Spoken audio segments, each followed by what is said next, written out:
Hello everyone, and welcome back to Crime Stories for Sleep. I'm Robert, and before we begin, I'd like to ask for a little support. Subscribe, leave a like, and if you do, let me know in the comments where in the world you are listening from.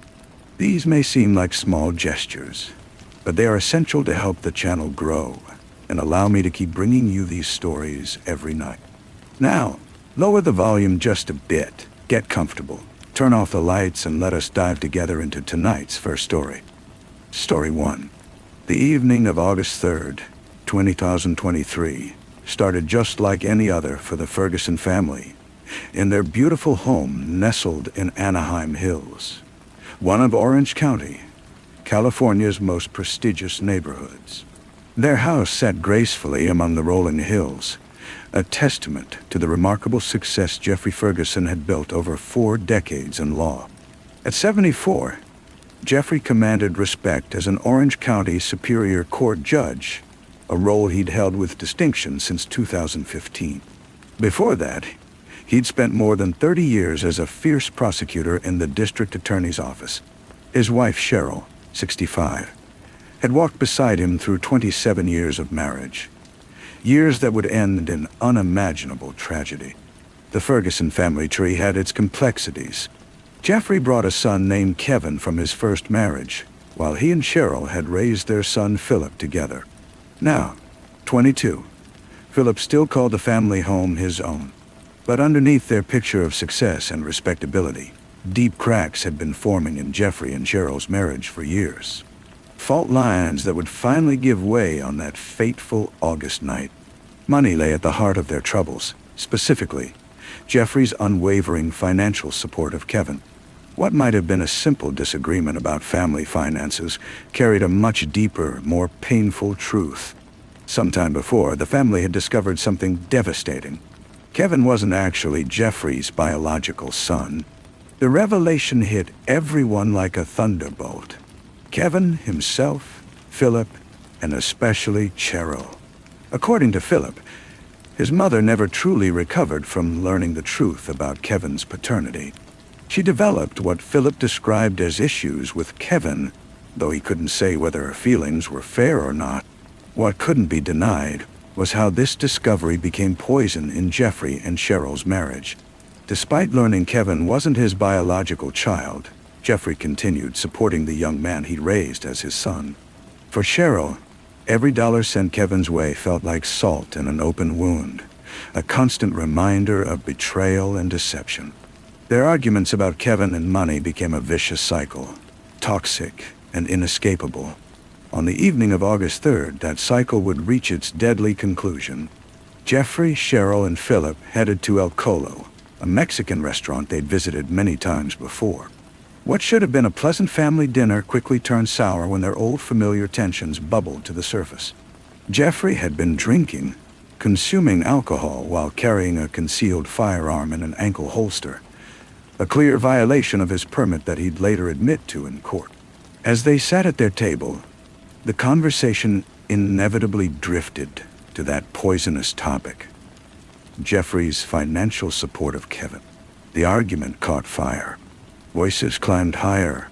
The tension between husband and wife became thick and uncomfortable for everyone around. At one point during their heated exchange, Jeffrey raised his hand and pointed his fingers at Cheryl like a gun, a threatening gesture that revealed the dangerous anger building inside him. Cheryl had had enough. Humiliated by her husband's behavior in public, she stood up and walked out of the restaurant. The family returned to their Anaheim Hills home, but the argument followed them like a dark cloud. The tension that had erupted in the restaurant pushed right through their front door and into their living room, where Philip found himself an unwilling witness to his parents' crumbling relationship. They tried to settle in and watch television together, but as they sat in the living room, Jeffrey and Cheryl kept circling back to their familiar battlefield: Kevin and money. The alcohol Jeffrey had consumed at dinner had stripped away whatever self-control he normally maintained, and their fight grew more intense by the minute. Then, according to prosecutors, Cheryl issued a challenge that would seal her fate. Frustrated by Jeffrey's threatening gesture at the restaurant, she threw down a dare: Why don't you point a real gun at me? It was a challenge born from anger and exhaustion, perhaps an attempt to show her husband how ridiculous and frightening his behavior had become. But Cheryl had tragically misjudged the depth of Jeffrey's rage and his willingness to cross a line that could never be uncrossed. Jeffrey Ferguson reached down to his ankle holster where his pistol waited. He drew the loaded weapon, the same gun he'd been carrying all evening despite drinking alcohol. He pointed it directly at Cheryl, just as she dared him to do. And then, in a single moment that would shatter multiple lives forever, he pulled the trigger. The gunshot tore through the evening silence. Cheryl Ferguson fell to the ground, mortally wounded by a bullet fired by the man she had married 27 years earlier. Philip, who had been sitting nearby watching television with his parents, immediately leapt over the couch to wrestle the gun from his father's hands. The young man found himself trapped in an unimaginable nightmare, watching his mother slip away while desperately fighting to take the weapon from his father. The scene erupted into chaos. Emergency services rushed to the scene. When first responders arrived, they discovered Cheryl Ferguson with a fatal wound. Despite their best efforts, she couldn't be saved. She died in the very home she had shared with her husband and son, taken by a man who had once sworn an oath to uphold justice.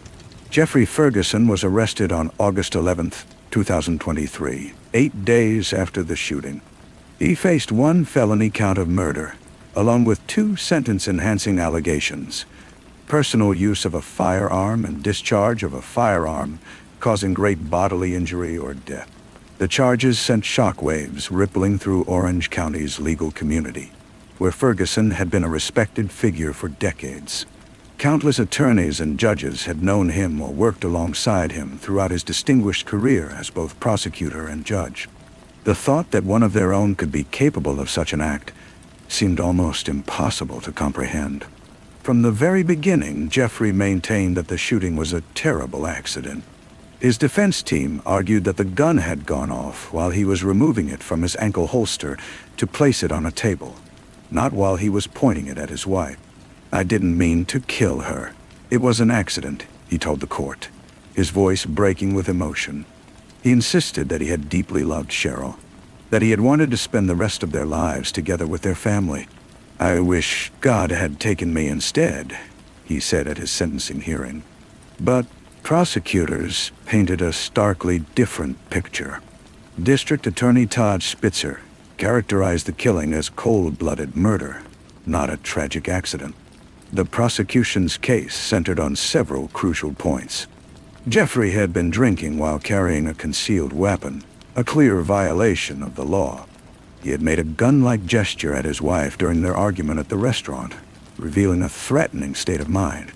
When Cheryl challenged him to point a real gun at her, he had done exactly that, and then pulled the trigger. The prosecution argued that these were the deliberate actions of an angry, intoxicated man who intentionally took his wife's life, not someone who accidentally discharged a firearm. The case went to trial, and the legal community watched with intense interest. Jeffrey Ferguson, who had spent his entire professional life in courtrooms, now found himself sitting at the defense table as a criminal defendant. The first trial, which began in early 2025, ended in March with a hung jury unable to reach a unanimous decision. Judge Carrie Lynn Hunter declared a mistrial, and the case was scheduled for retrial. During the proceedings, Philip Ferguson took the stand and provided testimony that proved crucial to understanding what had happened that night. He described the family tension surrounding Kevin's paternity, the constant arguments about money, and the events of August 3rd. Under questioning, he testified that he heard his mother say, "Why don't you point a real gun at me?" just before the shooting occurred. However, his testimony also raised questions when he indicated he didn't actually see his father aim the gun at his mother, a statement that seemed to contradict other aspects of the prosecution's case. The second trial began in April 2025. This time, the jury reached a verdict. On April 22nd, 2025, they found Jeffrey Ferguson guilty of second-degree murder along with the firearm enhancements. The jury rejected Ferguson's testimony that the shooting was accidental, determining instead that he had intentionally taken his wife's life during their argument over family finances. On September 17, 2025, Jeffrey Ferguson returned to court for sentencing. Judge Hunter faced the difficult task of determining the appropriate punishment for a fellow member of the judiciary who had committed murder. The prosecution sought the maximum sentence. The defense pleaded for leniency, pointing to Ferguson's clean criminal record and the support he received from Cheryl's own family members, some of whom believed the shooting had been accidental. In court, Ferguson again expressed his grief and maintained his innocence regarding intent. "I understand the jury's verdict, but it was a horrific accident," he said, his voice trembling with emotion. He spoke of his love for Cheryl and his grief, not just for himself, but for Philip and Cheryl's brothers. He was a man utterly destroyed by the consequences of his actions, whether intentional or not. But Judge Hunter remained unmoved by his protestations. She noted that Ferguson had repeatedly acted as though the law simply didn't apply to him. He had violated the terms of his concealed carry permit by drinking while armed. Even after being charged with murder and released on bail with strict conditions prohibiting him from possessing firearms or consuming alcohol, he had violated those very conditions by drinking while armed. "Mr. Ferguson believes the rules just do not apply to him," Judge Hunter declared during the sentencing hearing. Though the guidelines allowed for up to 40 years to life, she reduced the maximum by 5 years. She considered Ferguson's clean criminal record and, remarkably, the support from Cheryl's own family. The sentence came down hard, 35 years to life in prison. For a 74-year-old man, this was effectively a death sentence behind bars. Jeffrey Ferguson would almost certainly never see freedom again. It was a stunning fall from grace for someone who had once sat on the bench, dispensing justice to others. The case presented California's prison system with an uncomfortable dilemma. Where do you house a former judge who had sentenced countless criminals throughout his career? Ferguson's status as a former member of the judiciary made him a walking target. Inmates he may have sentenced, cases he had overseen. The potential for violence was real and immediate. Prison officials struggled with where he should serve his time, balancing his safety against the integrity of the correctional system. For Philip Ferguson, the tragedy cut deeper than anyone could imagine. He had lost his mother to violence and his father to prison. The shooting itself, that terrible image, would haunt him forever. The family's secrets about Kevin's paternity, the endless arguments over money, the alcohol-fueled confrontation, all of it had built to this single moment of violence that destroyed everything Philip had ever known.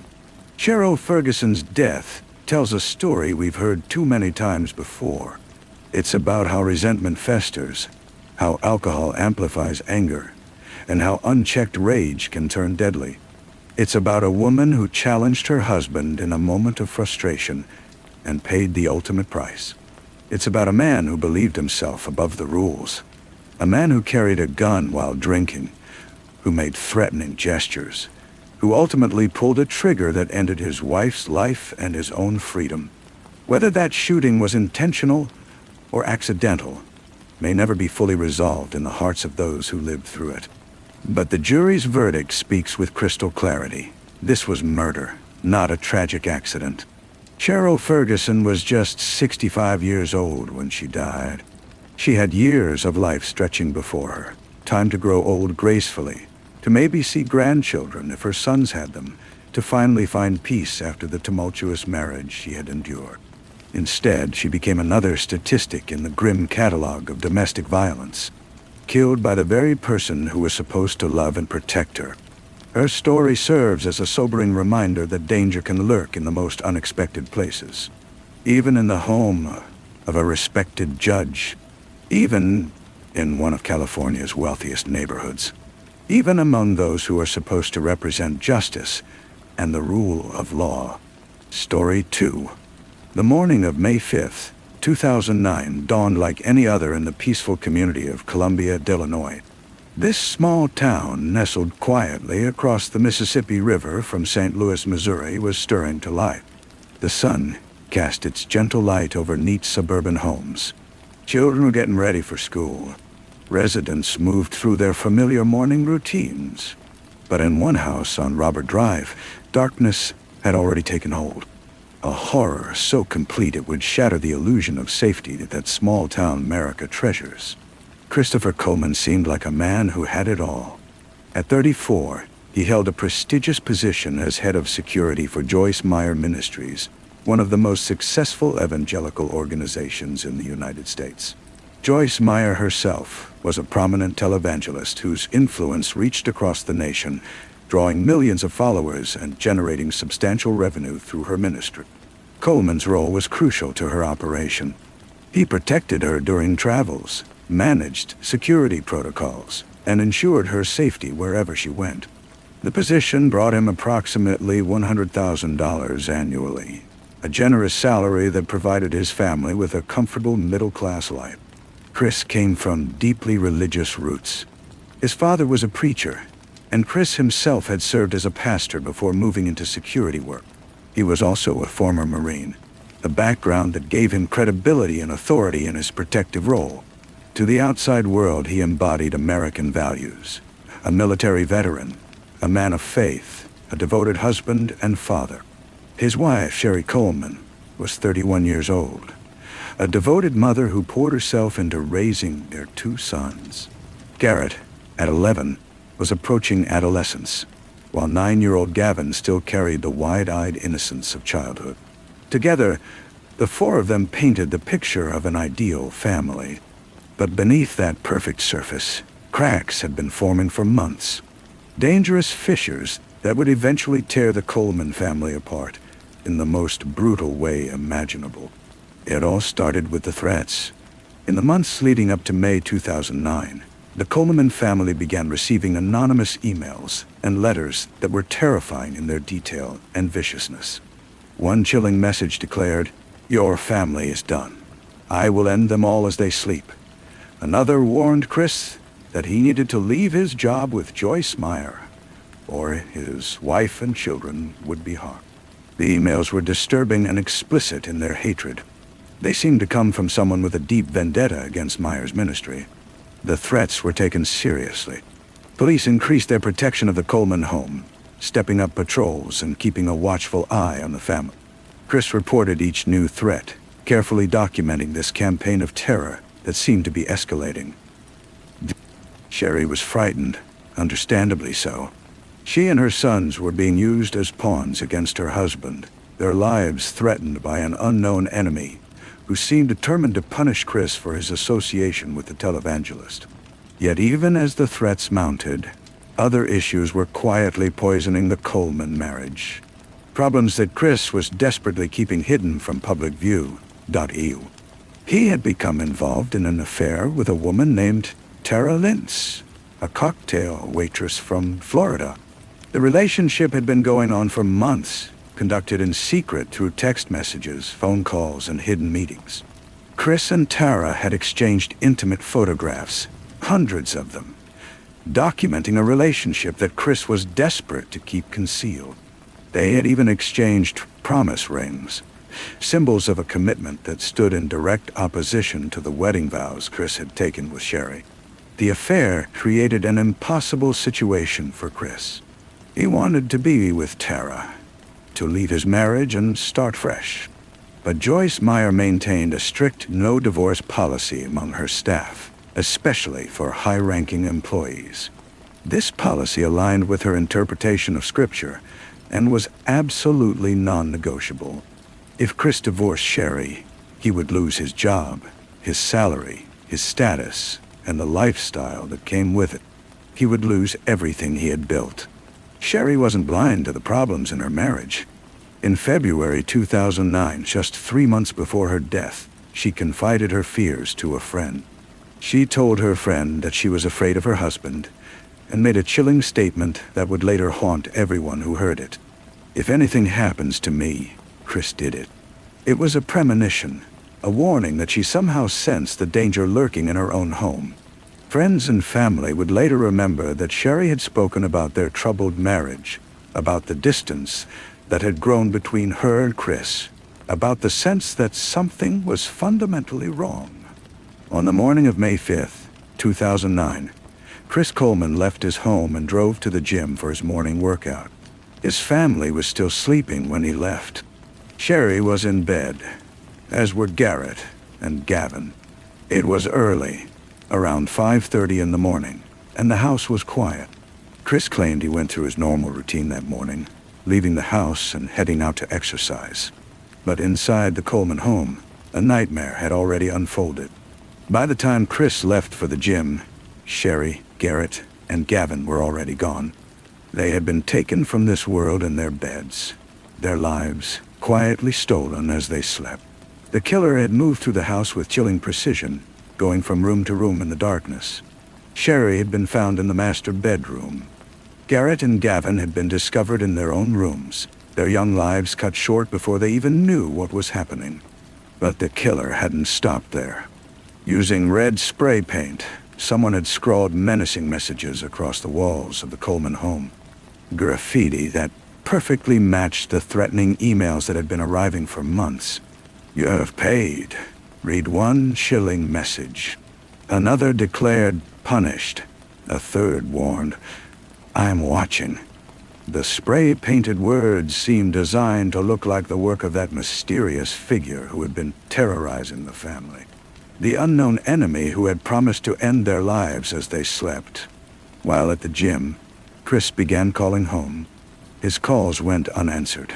Sherry didn't pick up. The boys didn't answer either.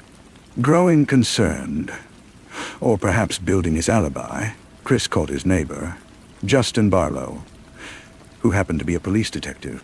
He asked Barlow to check on his family, explaining that no one was picking up the phone and he was getting worried. Detective Barlow arrived at the Coleman home and found the front door locked. He noticed that the basement window was slightly ajar, just barely open. Entering through that unlocked basement window, Barlow made his way into the house and immediately spotted the spray-painted messages covering the walls. The house felt eerily silent, unnaturally still. As he moved through the rooms, he made the devastating discovery. Sherry, Garrett, and Gavin were all gone, taken from their beds during the night. When Chris arrived at the scene, officers held him back from entering. They broke the news that his family was dead. The officers present noticed something unsettling about Chris's reaction. His tears seemed rehearsed, not genuine. He didn't ask how his family had died, a question that most people would desperately need answered. And when officers examined his arms, they spotted scratches, fresh marks that Chris kept trying to hide. These details, small but telling, immediately raised red flags. The investigation moved swiftly. Detectives began combing through the evidence, searching for signs of forced entry, collecting DNA, and piecing together the timeline of events. What they uncovered revealed a horrifying truth. Autopsy results showed that Sherry, Garrett, and Gavin had all died by 5:30 that morning, the exact time Chris claimed he left for the gym. This meant the murders had happened before Chris left, not after. Security footage from a neighbor's camera revealed something even more damning. No one else had entered the Coleman house after Chris left that morning. The only person who had been inside the home when the murders took place was Chris himself. There was no intruder, no mysterious killer, no vengeful enemy lurking in the shadows. The threat hadn't come from outside the family. It had come from within. Investigators also traced those threatening emails, the ones that had been arriving for months and had justified the increased police protection. They discovered that the emails had come from an account Chris had created himself 6 months before the murders. He had been sending the threats to his own family, carefully crafting a story of external danger to hide his true intentions. The account had been created on Chris's password-protected work laptop at Joyce Meyer Ministries, and the emails had been sent from that same device. The ministry had failed to properly monitor their computers, unknowingly allowing Chris to use company equipment to orchestrate his deadly plan. Credit card statements revealed another crucial piece of evidence. Chris had purchased spray paint in the exact same color and brand that was used to write those messages on his home's walls.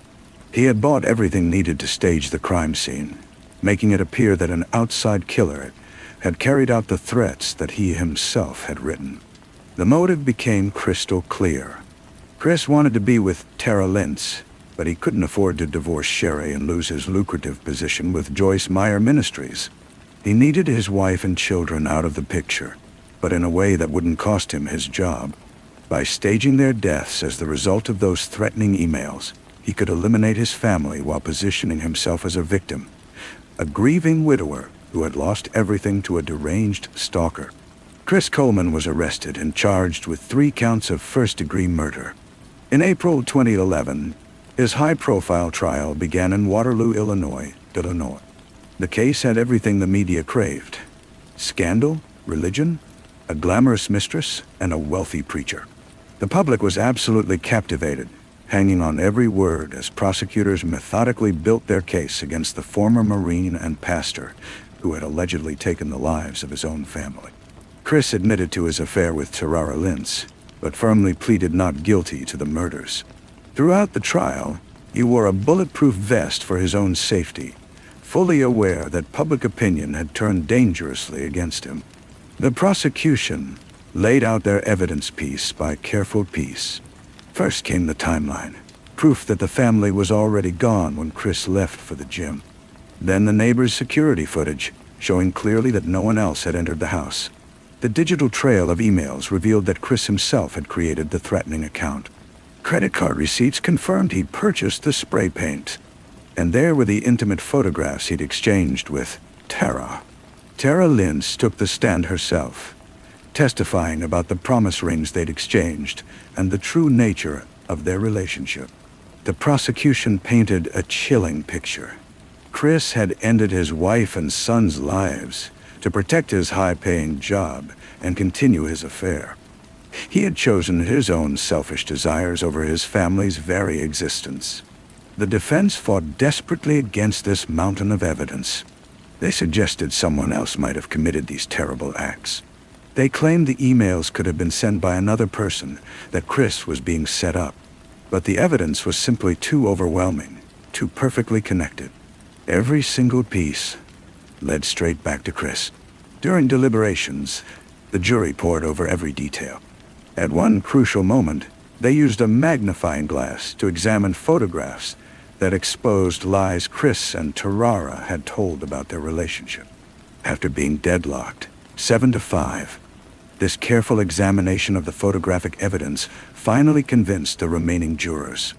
On May 5th, 2011, exactly 2 years after Sherry, Garrett, and Gavin were murdered, the jury delivered their verdict: guilty on all 3 counts of first-degree murder. Chris Coleman's face remained stone cold as the words rang out. 3 days later, on May 8th, 2011, Judge Milton Wharton handed down the sentence: 3 consecutive life terms without the possibility of parole. The judge had seriously considered the death penalty. The jury had made Coleman eligible for it, but ultimately chose life imprisonment instead. Chris would spend every remaining day of his life behind bars, living with the crushing weight of what he had done to his own wife and children. The Coleman family murders sent shockwaves rippling through Columbia, Illinois, and far beyond. The case became a haunting reminder of what unchecked ambition can lead to, how the hunger for status and selfish pleasure can drive someone to commit the unthinkable. Chris Coleman had chosen his job and his mistress over his family.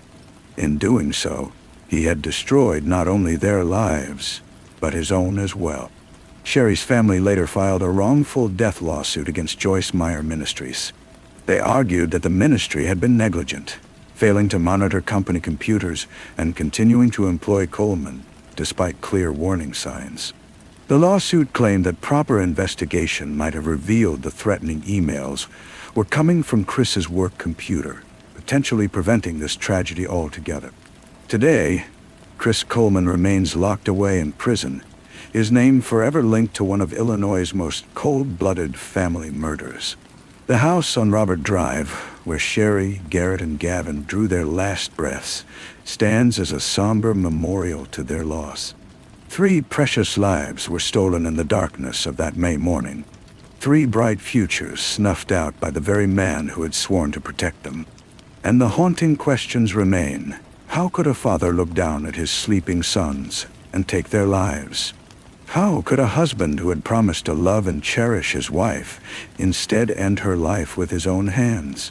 The answers lie buried deep in the heart of a man who chose selfishness over love, who valued money and desire more than the precious lives of his own children. In the end, Chris Coleman got neither his job nor his mistress. He lost absolutely everything, exactly as he deserved. But the true victims, Sherry, Garrett, and Gavin, lost infinitely more. They lost their lives, their dreams, their tomorrows, and their chance to see justice served while they still drew breath. All they left behind were cherished memories, unbearable grief, and the enduring mystery of how someone capable of such evil could have walked among them undetected for so very long. Story 3. The afternoon sun filtered through the windows of a modest flat in Burnie, Tasmania on July 23, 2008, casting soft light across worn furniture and gently touching the face of 20-year-old Helen Munnings as she prepared to leave. It was a Wednesday, and the young mother was living with her mother, Carell Munnings, in the flat Carell owned. Helen was trying to rebuild her life after years of turbulent relationships and difficult choices. Her 2-year-old son was with her, a bright-eyed child who represented both her greatest joy and her most complicated connection. He was a living link to a man who had dominated her teenage years and continued to control her present. She told her mother she was heading into town for a medical appointment and wouldn't be long. It was a simple statement, the kind of casual goodbye that happens thousands of times every day between mothers and daughters. Unremarkable, except for what would follow. Carell watched her daughter walk out the door and down the short distance toward the center of the seaside port city, never imagining that this ordinary moment would become the last time she would ever see Helen alive. What Carell didn't know, what Helen had kept hidden from her, was that Helen was pregnant again. At 20 years old, with one toddler already in a life marked by violence, secrecy, and the weight of a relationship that had begun when she was far too young to consent, Helen was carrying her second child. The father, she claimed, was Adam Taylor, the same man who had fathered her first son, the man who had been in his 30s when he first became intimate with 16-year-old Helen, the man who was currently in another relationship, but continued to see Helen in secret. Their relationship had been a constant source of friction between Helen and her mother. So much so that there had once been a restraining order between them, and Carell had even been charged with assault following a fight with Helen in 2004 over her involvement with Taylor. The pressure had been building for years. The tension increased with each secret meeting, each lie, each time Helen chose Taylor over her mother's desperate attempts to protect her. Helen left the flat on foot around 4 in the afternoon, carrying nothing but the clothes on her back and her phone's SIM card. She walked toward Marine Terrace, where she had arranged to meet Adam Taylor in front of Ayers' hotel. Earlier that day, around 3, Taylor had left his home in the nearby town of Haybridge, loading a saw into the back of his truck before driving toward Burnie. At 16 minutes past 4, surveillance footage from a Centrelink office captured Helen walking past, her figure small and solitary against the backdrop of an ordinary afternoon. 6 minutes later, at 22 minutes past 4, a truck believed to be Taylor's drove by the same location. Those grainy images would become some of the last confirmed sightings of Helen Munnings. Frozen moments in time that investigators would scrutinize again and again, searching for clues in the pixels and shadow. What happened after Helen got into that truck has never been definitively established, though Adam Taylor provided his version of events to police and later at a coronial inquest. According to Taylor, he and Helen went for a drive into the hills behind Burnie so they could talk about her pregnancy. During this drive, Taylor claimed Helen confessed that the baby she was carrying wasn't his at all, but rather the result of a one-night stand with an unidentified man. It was a convenient story, one that absolved Taylor of responsibility and painted Helen as unfaithful. Those who knew her found it difficult to believe. Taylor told investigators that, after this revelation, Helen asked to be dropped off so she could go for a walk and clear her head. He said he obliged, letting her out at the southern edge of the base highway near the old pulp mill at or just before 6:00 in the evening. Then, according to his account, he simply drove home to Haybridge along the coast, leaving Helen standing on the side of the highway, pregnant and alone as the winter afternoon began its slide toward darkness. If Adam Taylor did drop Helen off at that location, no one saw it happen. No one saw her walking along the beach as he claimed she intended to do. In fact, after that surveillance footage captured her walking past the Centrelink office and the truck driving by 6 minutes later, no one ever saw Helen Munnings anywhere again. She simply vanished, as though the earth had opened up and swallowed her whole, leaving behind only questions and the terrible silence of her absence. The next day, when Helen had not returned to the flat, Carell Munnings reported her daughter missing. The alarm bells that had been quietly ringing in Carell's mind since Helen had walked out the door grew louder with each hour that passed. This wasn't like Helen, not even given their complicated relationship. Tasmania police launched an investigation, conducting extensive air and sea searches across the rugged landscape of Tasmania's northwest coast. Helicopters swept over dense bushland and rocky shores while boats patrolled the waters. Searchers desperately combed the area, hoping to find some trace of the missing young woman. But Helen had simply vanished, without a trace. As days stretched into weeks, and weeks melted into months, hope slowly began to fade away. The investigation quickly zeroed in on Adam Taylor, the last person known to have seen Helen alive. As detectives peeled back the layers of his relationship with Helen, a deeply troubling picture began to emerge. Here was a man who had wielded control over a teenage girl from the time she was just 16 years old. Taylor had been 30 when he first became intimate with Helen, an age gap that revealed everything about the twisted power dynamics in their relationship. When Helen became pregnant shortly after turning 17, Taylor initially denied the child was his. He told anyone who would listen that he barely knew her, dismissing her as just a little girl he'd had no involvement with. He stuck to that story right up until DNA testing proved, beyond any doubt, that he was indeed the father of Helen's son. Even then, their relationship had continued in the shadows.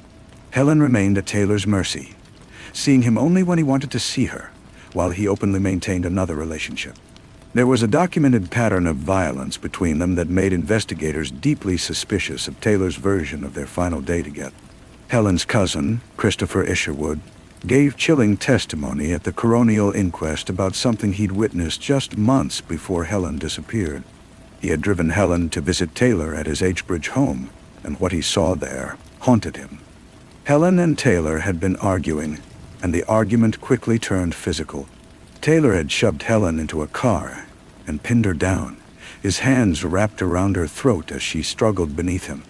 It was a terrifying image, one that took on even darker meaning after Helen vanished. Isherwood had also revealed that a restraint order had been in place to prevent Helen from contacting Taylor, though that order had clearly been broken time and time again. Taylor's own account at the coronial inquest only raised more questions. He not only denied that Helen's second pregnancy was his, claiming instead that she had forced him into intimacy by threatening to expose their relationship, but he also insisted he had simply dropped her off and driven away, never to see her again. His story was hard to believe, especially given his history of denying fatherhood and his documented violence toward Helen. But without Helen's body, without physical evidence of what had happened to her, investigators found themselves unable to build a case strong enough for criminal charges. In 2011, 3 years after Helen's disappearance, Tasmania police marked the grim anniversary by confirming that the investigation remained open and active. Detective Inspector Robert Gunton, the officer in charge of Burnie Criminal Investigation Branch, stressed that police continued to follow up on any credible information, though the trail had grown cold and Helen's fate remained a mystery. The following year, in 2012, a coronial inquest was finally held in Bernie to examine the circumstances surrounding Helen's disappearance.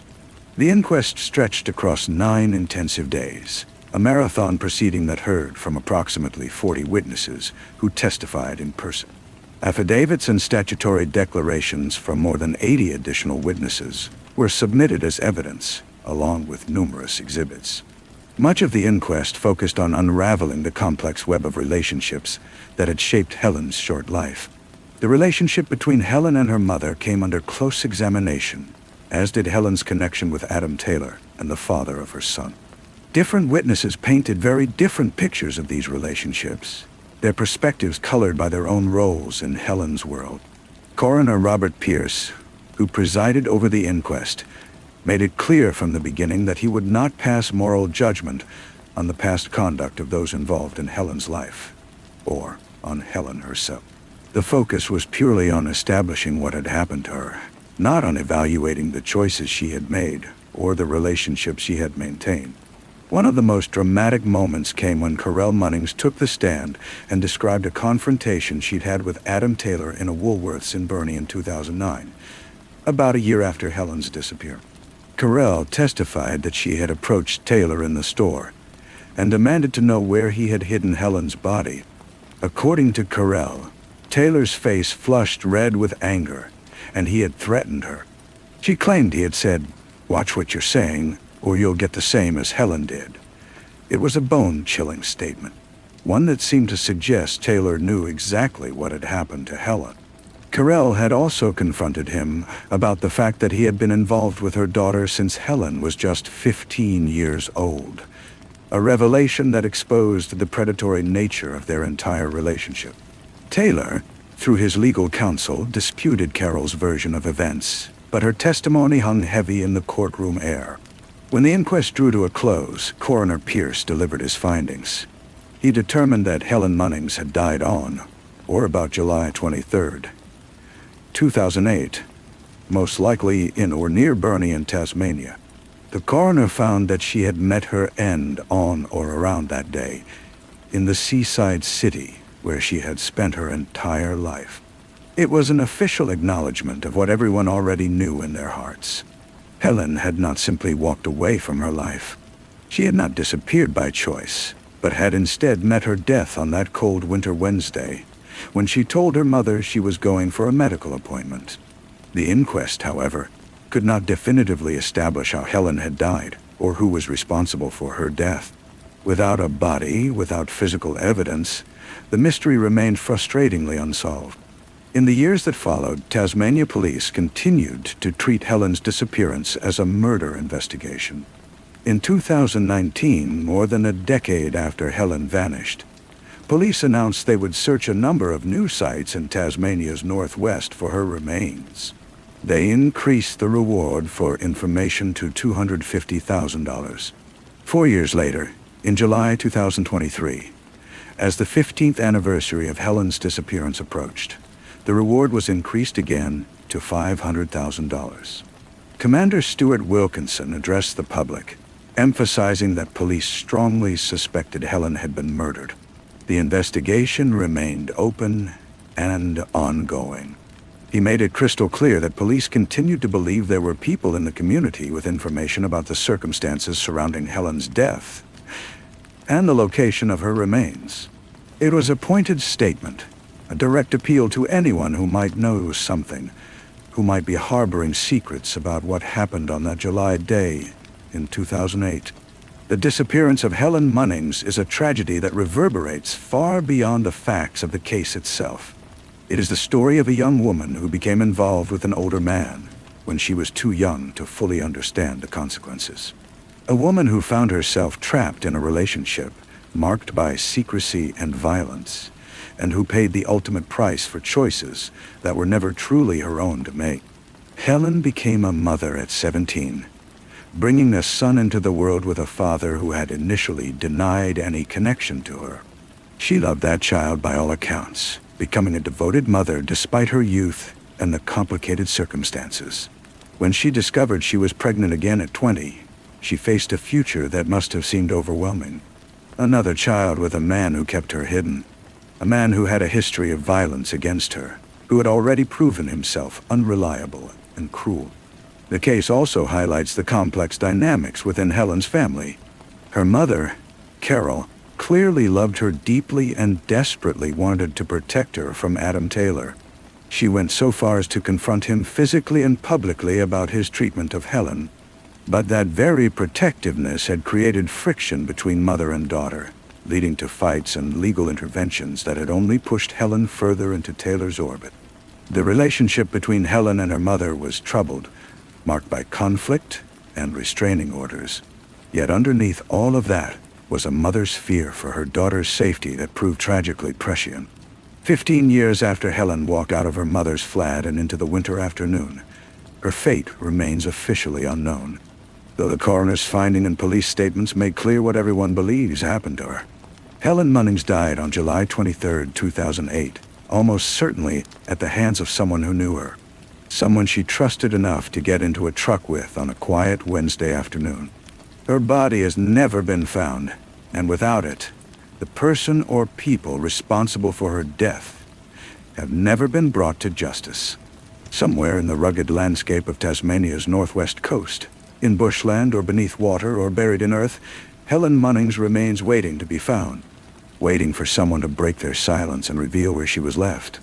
The $500,000 reward stands as both an incentive and an indictment, a recognition that someone knows what happened to Helen and has chosen to remain silent for 15 years. Tasmania police continue to investigate, continue to hope that new information will emerge. That technology or testimony will finally solve the mystery of what happened to the 20-year-old mother who vanished without a trace.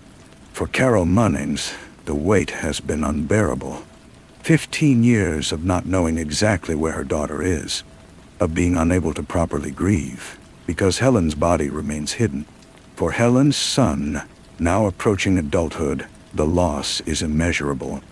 Growing up without his mother and without answers about why she disappeared. Helen Munnings was not a perfect victim, and the inquest findings acknowledge this explicitly. She had complicated relationships, made difficult choices, and was involved in situations that some might judge harshly. But she was also a young woman, barely 20, who had fallen under the influence of an older man and had found herself caught in a web of control and manipulation that seemed impossible to break free from.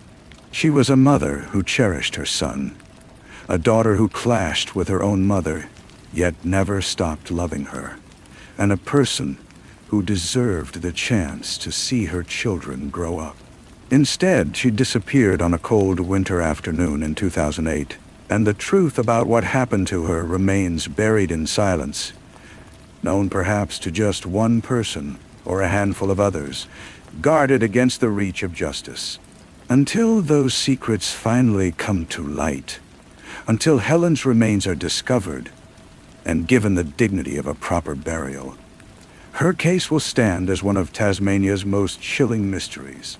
A stark reminder of a young life cut short and a family forever torn apart by loss and questions that may never find their answers. Story 4. The morning air hung thick with humidity on September 2, 2022, as darkness still blanketed the quiet streets of Memphis, Tennessee. At 4:00 in the morning, while most of the city slept peacefully, Eliza Fletcher laced up her running shoes and stepped out into the pre-dawn stillness. What should have been an ordinary Friday morning run was about to become something unimaginable. The 34-year-old kindergarten teacher and devoted mother of 2 had built this routine over the years, rising before the sun to claim those precious, peaceful hours for herself before her busy day began. She had qualified for the prestigious Boston Marathon and embraced running with the same passion she brought to her classroom at St. Mary's Episcopal School, where she taught junior kindergarten with infectious enthusiasm. On this particular morning, she wore a pink sports bra and purple shorts. Her slender 5'6" frame was captured by surveillance cameras as she began her familiar route along Central Avenue near the University of Memphis campus. What Eliza couldn't know, what she couldn't possibly have known as she settled into her stride and felt her muscles warm with movement, was that she was being watched. At nearly the same moment she left her home, a black GMC Terrain appeared on surveillance footage, lurking in the university area where she would soon pass. The vehicle stalked her movements for 24 agonizing minutes, its driver tracking her progress through the empty streets with chilling patience. The footage would later reveal a disturbing pattern. The SUV positioning itself strategically, waiting for the precise moment when Eliza would be most vulnerable. At approximately 4:20 in the morning, the nightmare unfolded with terrifying speed. The surveillance cameras captured the black GMC pulling directly in front of Eliza, forcing her to stop. A man emerged from the vehicle with aggressive intent, moving toward her with purpose. What happened next was a violent struggle, a desperate fight for survival that played out in the shadows of the sleeping city. Eliza Fletcher, the devoted teacher who celebrated every small success in her classroom, the mother who was raising 2 young boys with her husband Richard Fletcher, the granddaughter of the late Joseph Orgel, a prominent Memphis hardware businessman and philanthropist, was forcibly taken into the passenger seat of the SUV. The vehicle remained stationary for 4 long minutes. One can only imagine the terror that unfolded during that frozen stretch of time. Then, as abruptly as it had appeared, the GMC Terrain departed, carrying Eliza Fletcher away from everything she knew and loved. The sun began to rise, indifferent to the horror that had just occurred. At 4:47 that morning, a local cyclist named Mike Fritz was riding along Eliza's running route when he made a discovery that would prove crucial to the investigation. He found a cell phone lying on the ground, and nearby, a pair of Champion Slide sandals. Unaware of the abduction that had taken place just hours earlier, Fritz did what any good citizen would do. He returned the phone to the Fletcher family. Those slides, seemingly insignificant, would soon become a critical piece of evidence. Within a short time, DNA testing would confirm that those Champion slides belonged to a man named Cleotha Abston, a 38-year-old with a dark and violent past. By 7:00 that morning, Richard Fletcher knew something was terribly wrong. His wife, whom he lovingly called Liza, had not returned from her run. This was unlike her, completely out of character for the organized and dependable woman who had earned a bachelor's degree in exercise and sports science at Baylor University and a Master of Arts in teaching from Belmont University. Richard contacted the Memphis police, his voice undoubtedly thick with growing panic, as he reported that his wife had not come home. The authorities immediately recognized the gravity of the situation and launched a massive multi-agency search operation, distributing descriptions of the 5'6", 135-pound long-distance runner and the clothing she had been wearing when she left home. As the search intensified throughout Memphis, law enforcement officials began piecing together the evidence. The surveillance footage told a harrowing story of stalking and abduction. The DNA evidence from the Champion slides provided a direct link to Cleotha Abston. Investigators quickly learned that Abston was no stranger to violent crime. Nearly 2 decades earlier, in the year 2000, he had kidnapped a Memphis lawyer named Kemper Durand at gunpoint, forcing the attorney to withdraw cash from ATMs before releasing him. Abston had served approximately 20 years of a 24-year sentence for that crime, walking free from prison in late November 2020. Since his release, he had remained on law enforcement's radar, with police reports showing he was a suspect in at least 4 incidents, including serious crimes that had occurred in September 2021. In that case, a woman named Alicia Franklin had been brutally attacked, but the DNA evidence sent to the state crime lab for testing had sat there, unprocessed. This delay allowed Abston to remain free on the streets. On September 4th, 2022, just 2 days after Eliza vanished, authorities arrested Cleotha Abston. He was initially charged with specially aggravated kidnapping and tampering with evidence. When investigators pressed him for answers, Abston refused to reveal where Eliza was. His silence became a cruel torment for the Fletcher family and the entire Memphis community that had rallied around them. Eliza's family, desperate for any information that might bring her home safely, offered a $50,000 reward. The city held its breath, hoping against hope that she would be found alive. But hope dimmed with each passing hour. On the evening of Monday, September 5th, 2022, just after 5, Memphis police made a heartbreaking discovery. Behind a vacant duplex in a wooded area of South Memphis, they found human remains. The following day, Memphis Police Chief Serene Davis stood before news cameras and confirmed what everyone had feared. Through forensic investigation, the remains had been positively identified as those of Eliza Fletcher, the beloved kindergarten teacher who knew each of her students individually and did whatever she could to excite them for learning. The mother who attended Second Presbyterian Church with her husband and 2 young sons, who gave hugs to Pastor George Robertson every Sunday. She was gone. An autopsy would later reveal that she had died from a gunshot wound to the head. The Memphis community reeled from the devastating loss.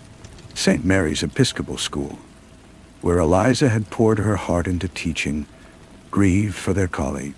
Her husband, Richard, and their 2 boys faced an unimaginable future without her.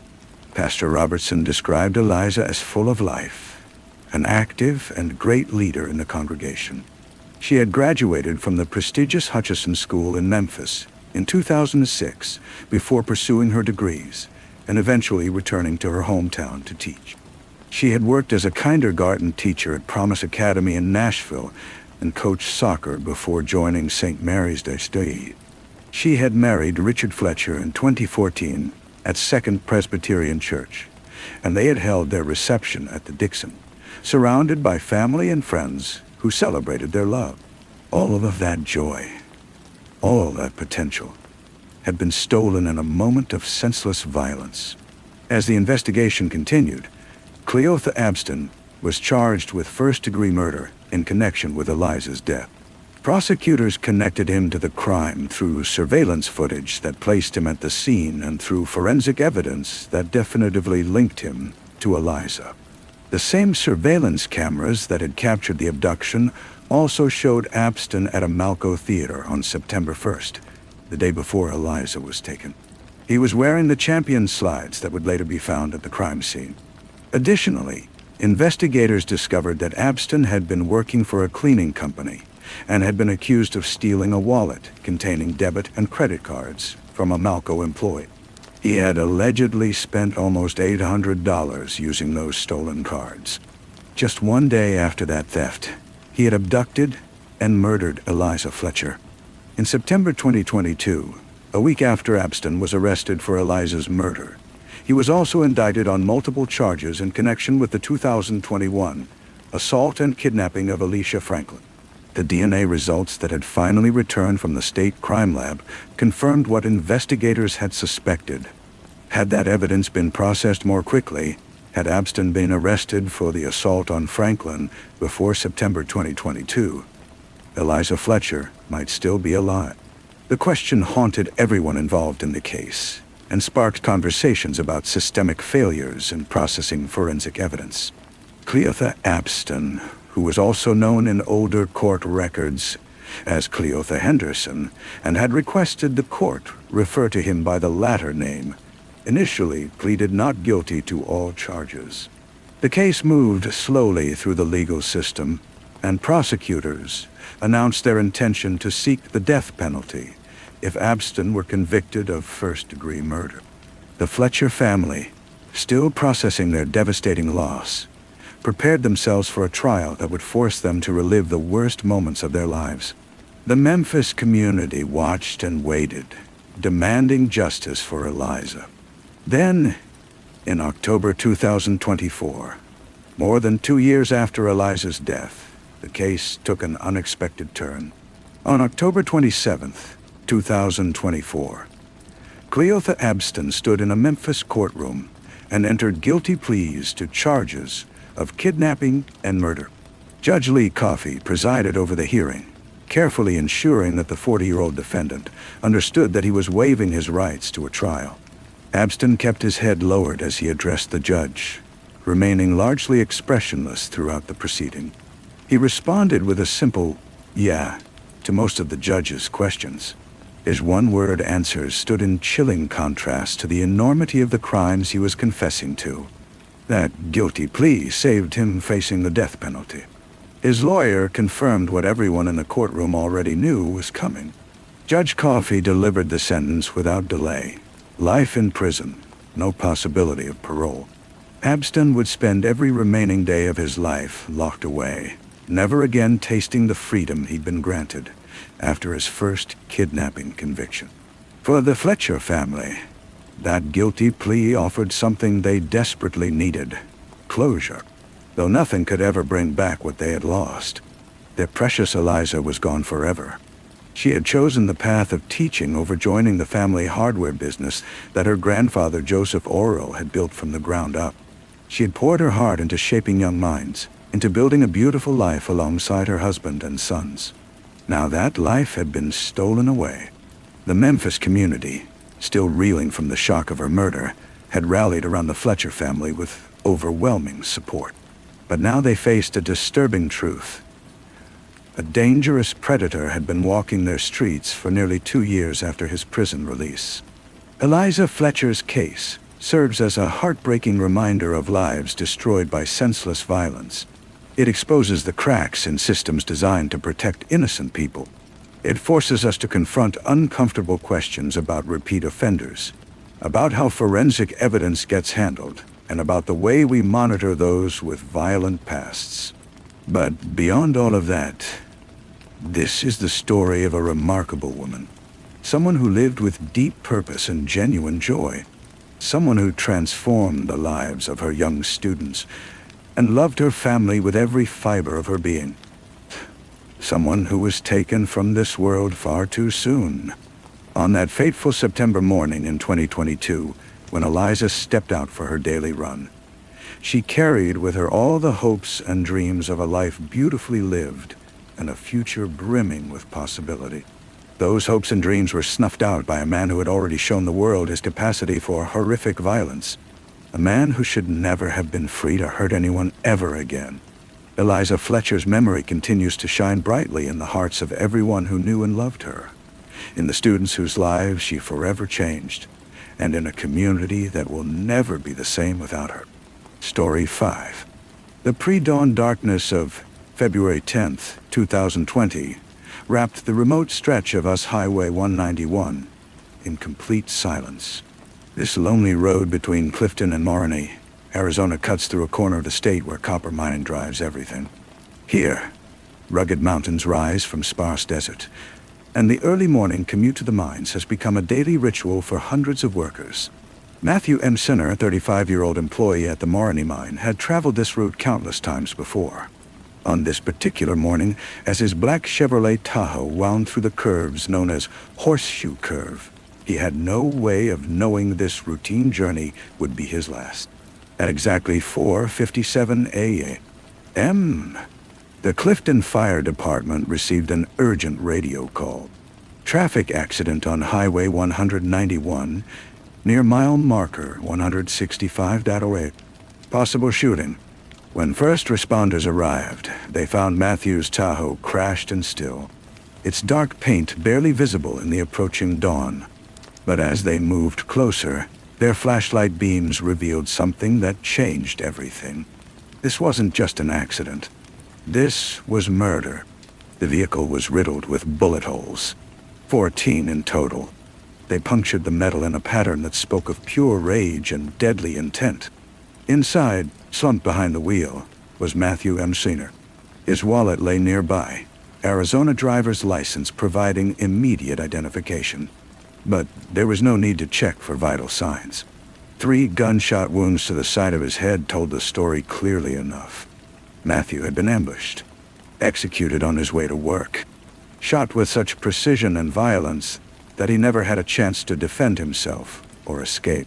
His Tahoe had careened off the road after he lost control, coming to rest as a tomb on the highway's shoulder.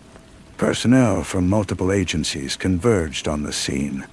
Clifton Police, Clifton Fire, Greenlee County Sheriff's Office, county investigators, and ambulance services. Highway 191 was shut down as investigators worked to process every inch of evidence. One of the first detectives to arrive made a crucial observation. The sheer number of bullet holes indicated this wasn't random road rage or a robbery gone wrong. This was personal. Someone wanted Matthew M. Siner dead badly enough to riddle his vehicle with bullets, ensuring no possibility of survival. The medical examiner later confirmed Matthew had been shot 3 times in the side of the head with a 9mm pistol. Despite the barrage of gunfire, investigators couldn't recover a single shell casing from the scene. Another clear sign this was a carefully planned execution, not a spontaneous crime. The killer had either collected the casings or fired from a position where they wouldn't fall at the scene. As dawn broke, Nicole Chicone, Matthew's fiancée, made her way to work at the Moreni mine. She spotted the wreck on the highway. The sick feeling in her stomach must have turned to pure horror as she realized that Black Tahoe belonged to Matthew. She told authorities he had left their home at 4:00 that morning for his shift at the mine. Now, barely an hour later, he was dead. To understand why Matthew died on that lonely stretch of highway, investigators would need to look beyond the crime scene itself. They'd need to dig into the complicated web of relationships and conflicts that defined his personal life.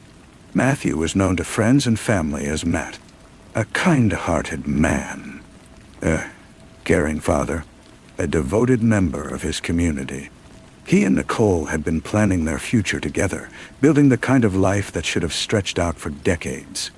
But Matthew also had a past that included 3 children, Dominic, Alexer, and Raylan, whom he shared with his ex-wife, Georgina Misser. The divorce had been difficult, as many are.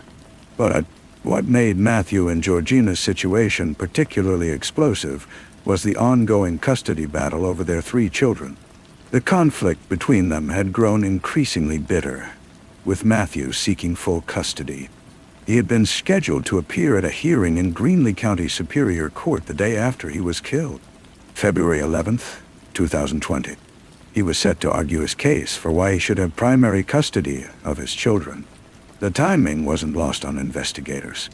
Matthew was murdered mere hours before he was supposed to go before a judge to potentially gain full custody of the children he loved.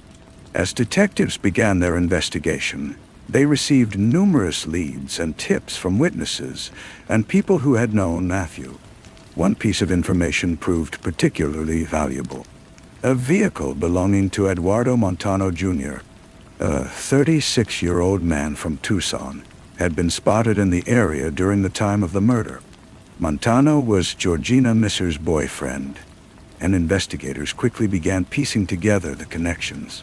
The custody battle, the timing of the murder, and Montano's presence on that stretch of highway.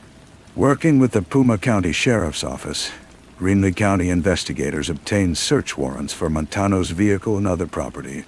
What they uncovered provided the final pieces of this deadly puzzle. Electronic communications between Georgina and Eduardo revealed extensive collaboration between the two in planning Matthew's murder. Text messages, phone records, and digital evidence painted a damning picture of conspiracy.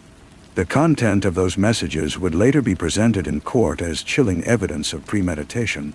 Georgina had allegedly instructed Montano to use violence to prevent Matthew from attending the custody hearing. The message was crystal clear. If Matthew didn't make it to court, he couldn't argue for custody. If Matthew was eliminated entirely, the custody dispute would be resolved permanently in Georgina's favor. It was a chilling calculation that valued maintaining control over the children more than Matthew's right to live.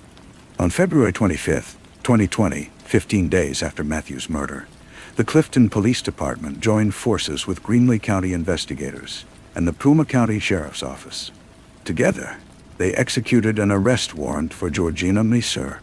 The 33-year-old was charged with first-degree murder and conspiracy to commit first-degree murder. Eduardo Montano Jr. had already been arrested days earlier and was being held on a $1 million bond. The case against both defendants was overwhelming. The electronic communications discovered during the investigation left little doubt that Georgina and Eduardo had conspired to kill Matthew. Phone records placed Montano in the area at the time of the murder. The motive was clear: eliminating Matthew before he could go to court and potentially win full custody of their children. The method was brutal and efficient. They ambushed him on a dark stretch of highway where he would be alone and vulnerable, ensuring he couldn't survive or identify his attacker. Faced with the weight of evidence against them, both Georgina Misser and Eduardo Montano Jr. eventually entered into plea agreements. Montano pleaded guilty to second-degree murder under accomplice liability and conspiracy to commit aggravated assault. On November 13, 2020, Georgina followed suit, pleading guilty to the same charges. According to the factual basis for her plea, Georgina admitted to recklessly instructing Eduardo Montano Jr. to use violence to prevent Matthew from attending the custody hearing. Montano had then carried out her instructions, killing him as he traveled to work. The plea agreements meant both defendants would avoid trial, but they did not shield them from substantial prison sentences. On Monday, August 24, 2020, Eduardo Montano Jr. appeared before Graham County Superior Court Judge Michael D. Peterson for sentencing. Despite his guilty plea, despite avoiding trial, the judge sentenced him to 75 years in the Arizona State Prison, 25 years for the murder charge, and 75 years for conspiracy to be served consecutively. Georgina's sentencing took place on January 5, 2021, in Greenlee County Superior Court before Judge Monica L. Staffer. During the sentencing hearing, the word that Judge Staffer repeatedly used was manipulative.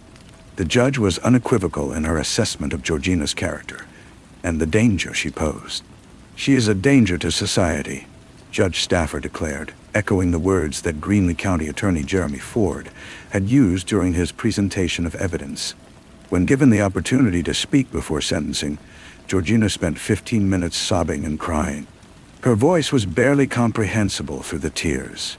She created a small mound of tear-soaked tissues on the desktop in front of her, as she denied being part of a conspiracy to murder her ex-husband.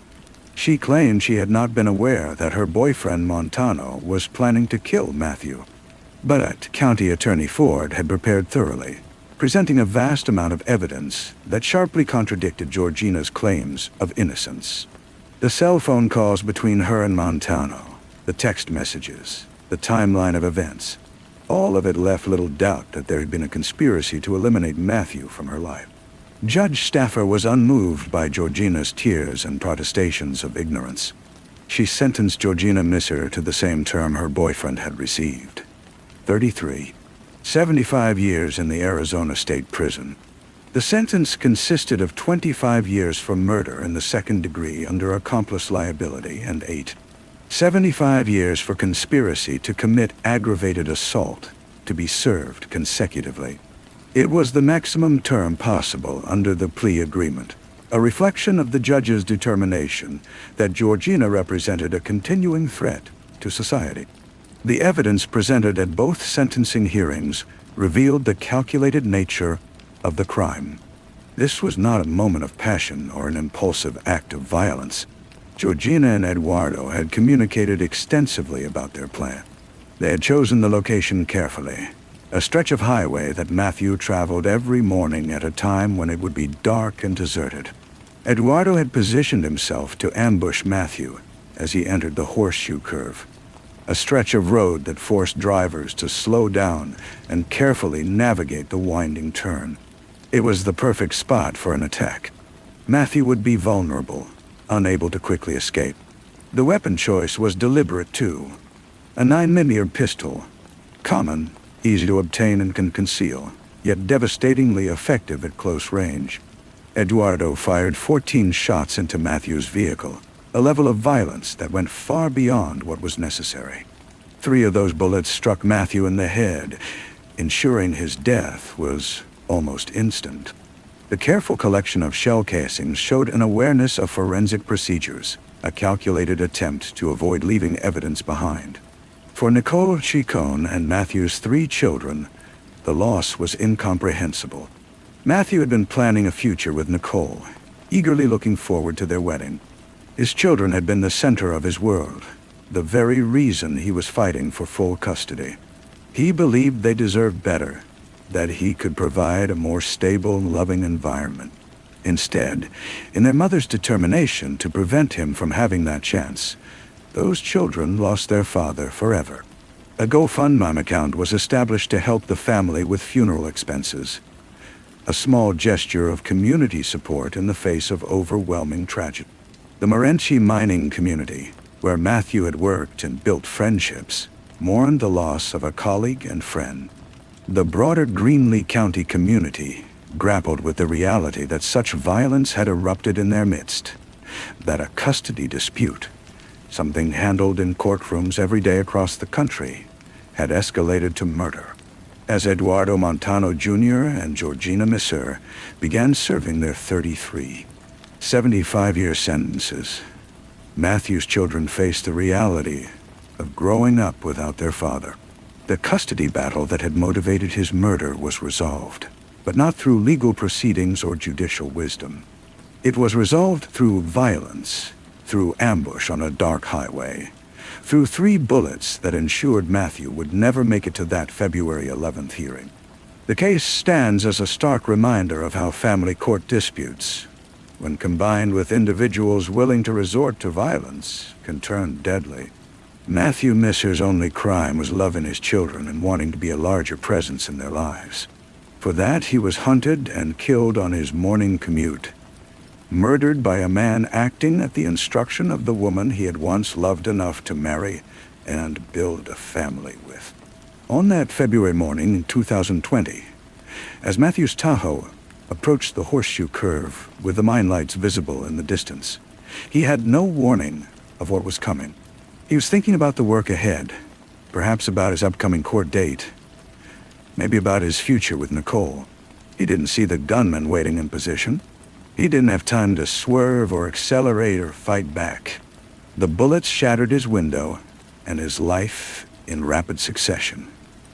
And his vehicle careened off the road, coming to rest in the Arizona desert as the sun began to rise on a day he would never see. The 14 bullet holes in that black Tahoe told the story of rage and determination, but also of fear and desperation on the part of those who ordered and carried out the killing. They were afraid of what a judge might decide, afraid of losing control, afraid that Matthew might succeed in his custody fight. So they made certain he would never get the chance to make his case. But in the end, all they accomplished was destroying their own lives, along with his, trading decades of freedom for a cold prison cell, and leaving 3 children to grow up knowing that their mother had arranged for their father to be killed. The custody battle was over, but everyone had lost. Story 6. The summer sun rose over Oxford, Mississippi on July 20th, 2019, painting the rolling hills in golden light and casting a warm glow across the quiet waters of Sardis Lake.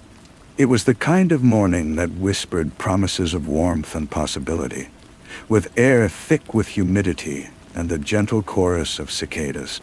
But for Lafayette County Sheriff's deputies making their routine patrol near the lake that Saturday morning, the beauty of the day would be forever shattered by what they discovered.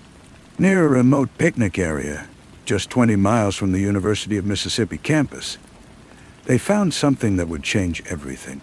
There, amid the peaceful surroundings where families often gathered for weekend outings, lay the body of 21-year-old Alexandria Madison Costal. The young woman, known to everyone as Ally, had been shot multiple times.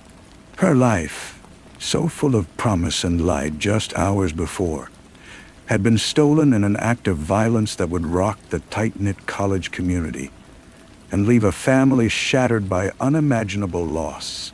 Ally had been born on September 11, 1997, in St. Louis, Missouri, to parents Cindy and Keith Costel.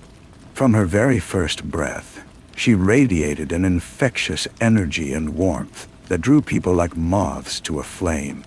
Those who knew her would later say she was someone who lit up every room she entered. A young woman whose genuine kindness and uplifting spirit touched everyone she met. She was the kind of person who found magic in life's simple beauties. A spectacular sunset, a field of wildflowers, joy in moments others might walk right past. Growing up in St. Louis, Ally had been both an achiever and a giver. At Lindbergh High School, she threw herself into an incredible array of activities.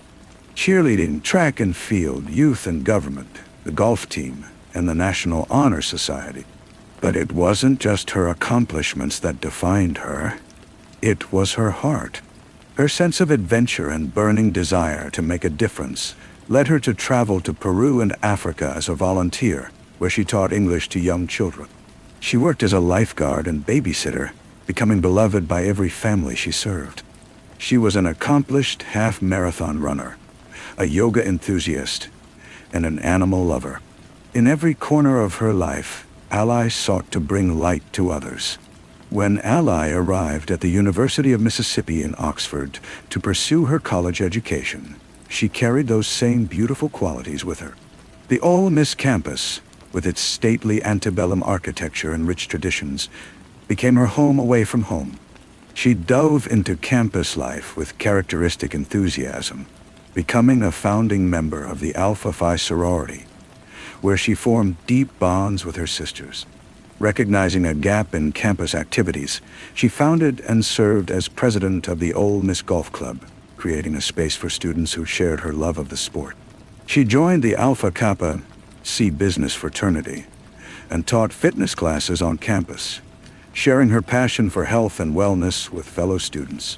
As she entered her senior year with plans to graduate in the spring of 2020, Ally's future seemed bright and boundless. But beneath the surface of her successful college experience, Ally had become entangled in a relationship that would ultimately cost her everything. She had met Brandon Thiesfeld, a fellow Ole Miss student who came from Texas. Their relationship was complicated, never official, characterized by an on and off dynamic that left Ally in a constant state of uncertainty. While she harbored deep feelings for Brandon, the relationship lacked the commitment and stability she might have hoped for.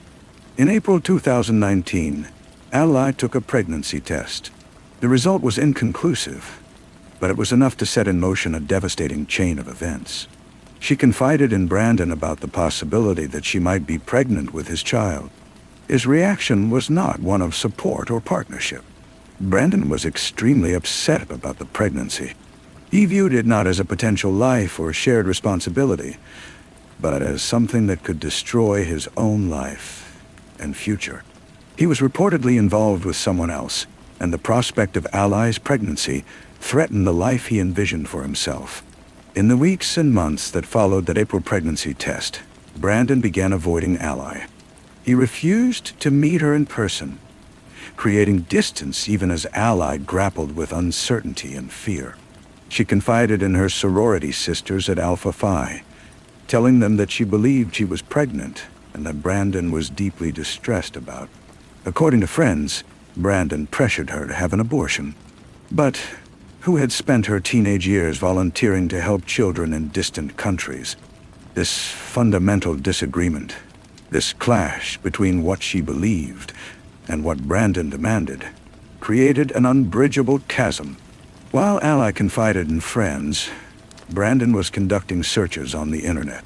His browsing history, which investigators would later uncover, revealed searches for abortion pills and related services. These searches revealed the portrait of a young man desperately hunting for a way out of what he saw as a crisis. Yet he remained unwilling to talk with Ally directly or stand by her through whatever lay ahead. Rather than having that conversation, rather than facing the consequences of his choices with maturity and responsibility, Brandon began contemplating something far more sinister. The evening of Friday, July 19th, 2019, started like countless other summer nights in Oxford.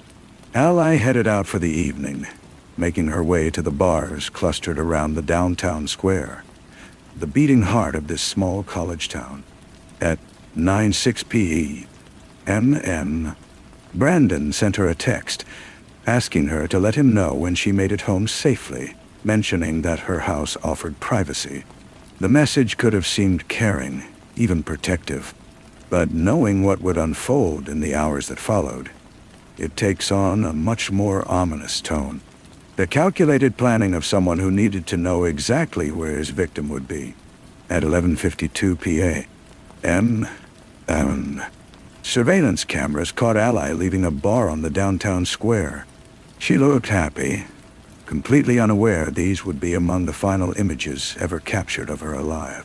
She called an Uber, and the driver brought her safely to her home at the Retreat apartment complex at 12:10 a.m. On July 20th. She was home. She was safe. And she likely thought the night was winding down peacefully. But at 12:46 a.m., just 36 minutes after Ally arrived home, surveillance cameras at another location captured something chilling. Brandon Niesfeld's truck, traveling on West Oxford Loop toward Ally's residence at the Retreat. At 1:14 a.m., those same cameras captured his truck at the same spot, now heading in the opposite direction. Something had happened in those 28 minutes. Something that would change the course of both their lives forever. Over the next 40 minutes, GPS data from both Ally's and Brandon's cell phones told the story of a journey through Oxford towards Sardis Lake. The phones moved together, tracing a path away from the safety of campus and town, toward the remote wooded areas surrounding the lake. The last GPS signal from Ally's phone came at 1:28 a.m. On July 20th, in an area behind Waller Funeral Home in Oxford, D. After that, her phone went silent. Its signal lost or deliberately destroyed. What happened during those dark, early morning hours near Sardis Lake can only be pieced together from physical evidence and Brandon's eventual confession. What we know is this.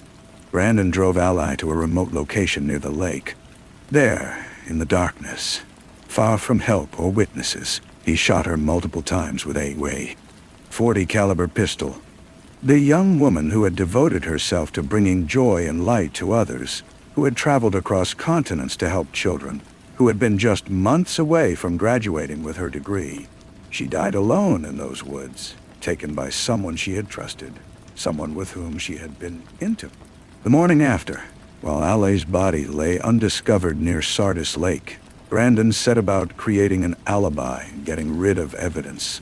On Sunday, July 21st, the day after Kostiel's body was found by sheriff's deputies during their routine patrol, Brandon's final Twitter activity appeared online. A series of retweets that kept up the pretense of normalcy. Later that day, he texted another friend asking if he could come over. He claimed there were exterminators at his apartment. This story, like so much else Brandon had said and done, was a lie. When he arrived at his friend's apartment that afternoon, he still had the murder weapon with him. But Brandon had made mistakes. He'd have left traces of his crime that investigators would soon discover. His cell phone and credit card records created a trail that led Memphis Police Department officers to a gas station in South Memphis on Monday morning, July 22nd. Surveillance photos from that gas station showed a young man in an Ole Miss t-shirt entering the store. At approximately 9:30 a.m., deputies from the Lafayette County Sheriff's Department and Memphis Police arrested Brandon Niesfeld. He was transported back to Oxford and booked into the Lafayette County Detention Center at 3:45 p.m. Inside Brandon's truck, Memphis police made a crucial discovery. A .40 caliber gun. Ballistics testing would later confirm that the shell casings and bullets found at the crime scene and recovered from Ally's body matched this pistol, the weapon Brandon had brought back to Oxford from Texas. The physical evidence was overwhelming, painting a crystal clear picture of premeditation and intent. When police served a search warrant at Brandon's apartment, they found something even more disturbing. A 2-page letter written on a legal pad, apparently meant for his parents. The contents of that letter, written during the weekend of Allie's death, would be presented to a grand jury as evidence of Brandon's state of mind. Though the full contents have never been made public, the letter's very existence suggested that Brandon knew exactly what he had done and understood the full weight of his actions. On Tuesday, July 23rd, the Lafayette County Sheriff's Department and Mississippi Bureau of Investigations confirmed what Allie's friends and family had feared most. Brandon Thiesfeld had been formally charged with her murder. The jail docket revealed its own haunting story. At first, it simply showed hold written under the charge line next to Brandon's name. Then that word was crossed out, replaced with murder written in bold letters. The news sent shockwaves through the Ole Miss community and devastated Allie's hometown of St. Louis. Anna Pasco, one of Allie's close friends and fellow students, wrote on Facebook that Allie was the most genuine and uplifting person she had ever known. As word spread about the circumstances of her death, about the pregnancy she had confided to her sorority sisters, about Brandon's apparent motive, the senselessness of the crime became even more painful to bear. For nearly 2 years, as the case slowly wound its way through the legal system, Allie's family and friends waited for justice. Brandon initially faced a capital murder charge, which in Mississippi can carry the death penalty. But in August 2021, more than 2 years after he had taken Allie's life, Brandon Thiesfeld appeared in Lafayette County Circuit Court before Judge Kelly Luther. His defense attorney, Tony Ferraes, and the state of Mississippi had reached an agreement. The charge would be reduced from capital murder to first-degree murder in exchange for a guilty plea. On Friday, August 27, 2021, Brandon Thiesfeld stood before the court and admitted what he had done.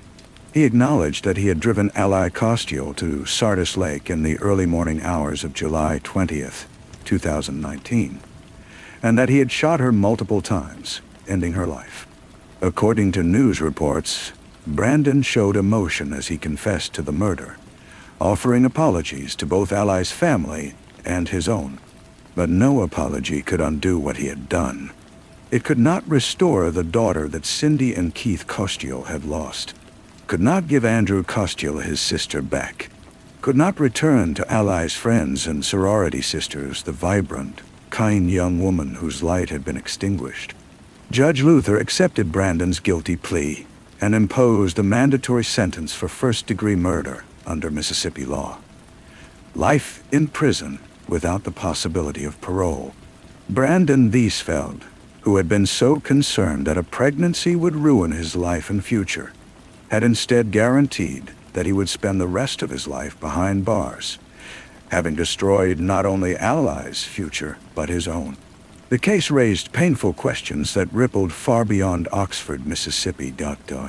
How had a young man, a college student with opportunities and advantages, reached a point where murder seemed like a solution? What failures of character! What absence of empathy! What warped thinking had allowed him to view another human being, someone he had been intimate with, someone who had cared for him, as an obstacle to be eliminated rather than a person deserving of support and respect? The University of Mississippi campus, where Allie had been such a vital presence, felt her absence deeply. The Alpha Phi sorority lost a founding sister. The Ole Miss Golf Club lost its founder and president. Students who had attended her fitness classes lost an instructor who had encouraged them to be healthier and stronger. Friends lost someone who had always been there with a kind word, a warm smile, a generous spirit. Today, Brandon Thiesfeld remains incarcerated, serving his life sentence for a crime that took mere minutes to commit but destroyed countless lives forever. Allie Costiel, who should have graduated in the spring of 2020, who should have gone on to build a career and a family, who had so much left to give to the world, exists now only in the memories of those who loved her and in the lasting impact of the kindness she showed during her 21 years of life. Her story serves as a tragic reminder of the devastating consequences of viewing other people as obstacles rather than as human beings deserving of dignity and respect. It speaks to the importance of supporting those facing difficult situations rather than abandoning them, and it stands as a testament to a life that, though cut short, touched many others with its light. A light that those who knew Ally Costio continue to carry forward in her memory. Story 7. The rolling countryside of Forney, Texas, stretches across Kaufman County, just east of Dallas. Here, ranch land meets suburban sprawl, and families chase the American dream beneath open pastures and endless skies. It was in this landscape of possibility that Aaron Martinez and his family arrived. 2.5 years before May 2023, they came seeking to build something of their own. At 35 years old, Aaron was a husband and father with a clear vision. He wanted to start a horse training ranch, a place where he could work with the animals he loved while providing for his family. His father, Salvador Martinez, watched with quiet pride as his son planted roots in this new community, investing both time and money into transforming raw land into a working ranch. But from the moment the Martinez family arrived, they faced a darkness they never saw coming. Their neighbor, a man named Trevor Majuan, made his hostility crystal clear from day one. Juan would follow Aaron and his family around their own property, watching them with undisguised contempt. According to Salvador, Majuan's message was blunt and unmistakable. "We don't want you people in the area." The harassment wasn't subtle. Majuan would tell them directly that because they were Mexican, they weren't supposed to be living in that part of the county. At first, the Martinez family tried to ignore the hostility. They hoped that time and familiarity would ease the tension. Aaron focused on building his ranch, installing equipment, caring for horses, creating the business he'd dreamed of. But Majuan's behavior only got worse. He would drive around their property in his truck, brandishing firearms at the family. Salvador remembered how whenever they went to the back of the ranch, where they kept their tools, Majuan would appear in his truck with a gun clearly visible. The implied threat was impossible to miss. Aaron and his family filed multiple complaints with local authorities, documenting Majuan's threatening behavior. Incident reports show that Martinez reported his concerns to the Kaufman County Sheriff's Office. Yet, despite these warnings, despite the clear pattern of escalating harassment and intimidation, no meaningful action was taken. Majuan was never arrested, never charged, never forced to stop his campaign of terror against his neighbors. The Martinez family was left vulnerable, their concerns dismissed or minimized, their fears treated as overreactions rather than legitimate warnings of the danger to come. Trevor Majuan was 33 years old in May 2023, a man whose hatred of his Hispanic neighbors had completely consumed him. The animosity he felt toward Aaron Martinez and his family wasn't a passing irritation. It was a deep-seated rage that festered and grew over the months they lived side by side. Juan didn't simply dislike his neighbors. He despised them for their horse farm, for their very presence in what he apparently considered territory where they didn't belong. On May 1st, 2023, around noon, that hatred finally exploded into violence. Aaron Martinez was on his way home for lunch, driving along a rural road near his property. Majuan was waiting. This wasn't a spontaneous act of rage. It was a planned execution. Majuan had prepared carefully, equipping his semi-automatic rifle with an attachment designed to catch bullet casings, presumably to avoid leaving evidence at the scene. What happened next was pure carnage. Juan opened fire on Aaron Martinez with his semi-automatic rifle, shooting more than 30 times. The bullets tore through Aaron's truck and through Aaron himself, a relentless barrage that prosecutors would later describe as an act of pure hatred. Aaron didn't have a chance to defend himself, didn't have time to escape. He was murdered in broad daylight on a country road, killed by a neighbor who had terrorized him for years. After the shooting, Majuan approached Aaron's truck. Then he robbed Martinez of his phone to prevent him from calling for help. But it was a final act of cruelty, ensuring that even if Aaron had somehow survived the initial attack, he would be unable to summon emergency services. When authorities finally arrived at the scene, they found Aaron Martinez dead, his truck riddled with bullet holes, his life stolen by a man who had made no secret of his hatred. Trevor McQuan was arrested in May 2023 and charged with capital murder. The evidence against him was overwhelming. He had admitted to shooting Martinez during a police interview, which investigators captured on video. Yet, despite the severity of the charges and his confession, McQuan was released on a $2 million bond later, adjusted to $1 million. The decision outraged Aaron's family, who couldn't understand how a man who had confessed to killing their loved one in such a brutal manner could be allowed to walk free. In November 2023, McQuan was formally indicted for capital murder. For over a year, the case moved through the legal system while McQuan remained free on bond. In September 2024, he violated the conditions of his bond by posting photos of Martinez and members of his family on Instagram. It was a violation that should have resulted in his immediate arrest and detention. But somehow, McQuan remained free. May 5, 2025, the day Trevor McQuan's trial was supposed to begin. 2 long years had passed since he killed Aaron Martinez. 2 years that Aaron's family had waited, hoping for justice. But as that crucial trial date drew near, McQuan made a choice that would transform him into one of Texas's most wanted fugitives. Just hours before his trial was set to start, he allegedly cut off the court-ordered ankle monitor that had been tracking his every move. Then he vanished. The escape triggered a massive manhunt. Texas Governor Greg Abbott immediately placed McQuan on the state's 10 most wanted fugitives list. Law enforcement agencies across Texas and beyond launched an intensive search, chasing down leads and tips while McQuan stayed hidden in the shadows. For 28 agony days, he managed to evade capture, leaving authorities frustrated and Aaron's family devastated. Salvador Martinez and his family held a press conference, their voices heavy with desperation as they pleaded with authorities to find McQuan. They begged that he never be granted bond again when captured. This time, the sheriff, the city of Kaufman, did their job. Don't let him out again. He's not supposed to get another chance at bond, Salvador said after McQuan's eventual capture.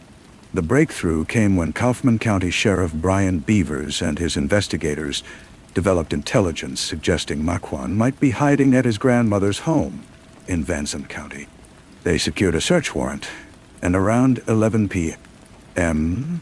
on Sunday, June 1st, 2025, approximately 30 law enforcement officials from local, state, and federal agencies descended on the property. What unfolded next was a tense, nerve-wracking standoff. Officers surrounded the home and began their search, but McQuan was nowhere to be found.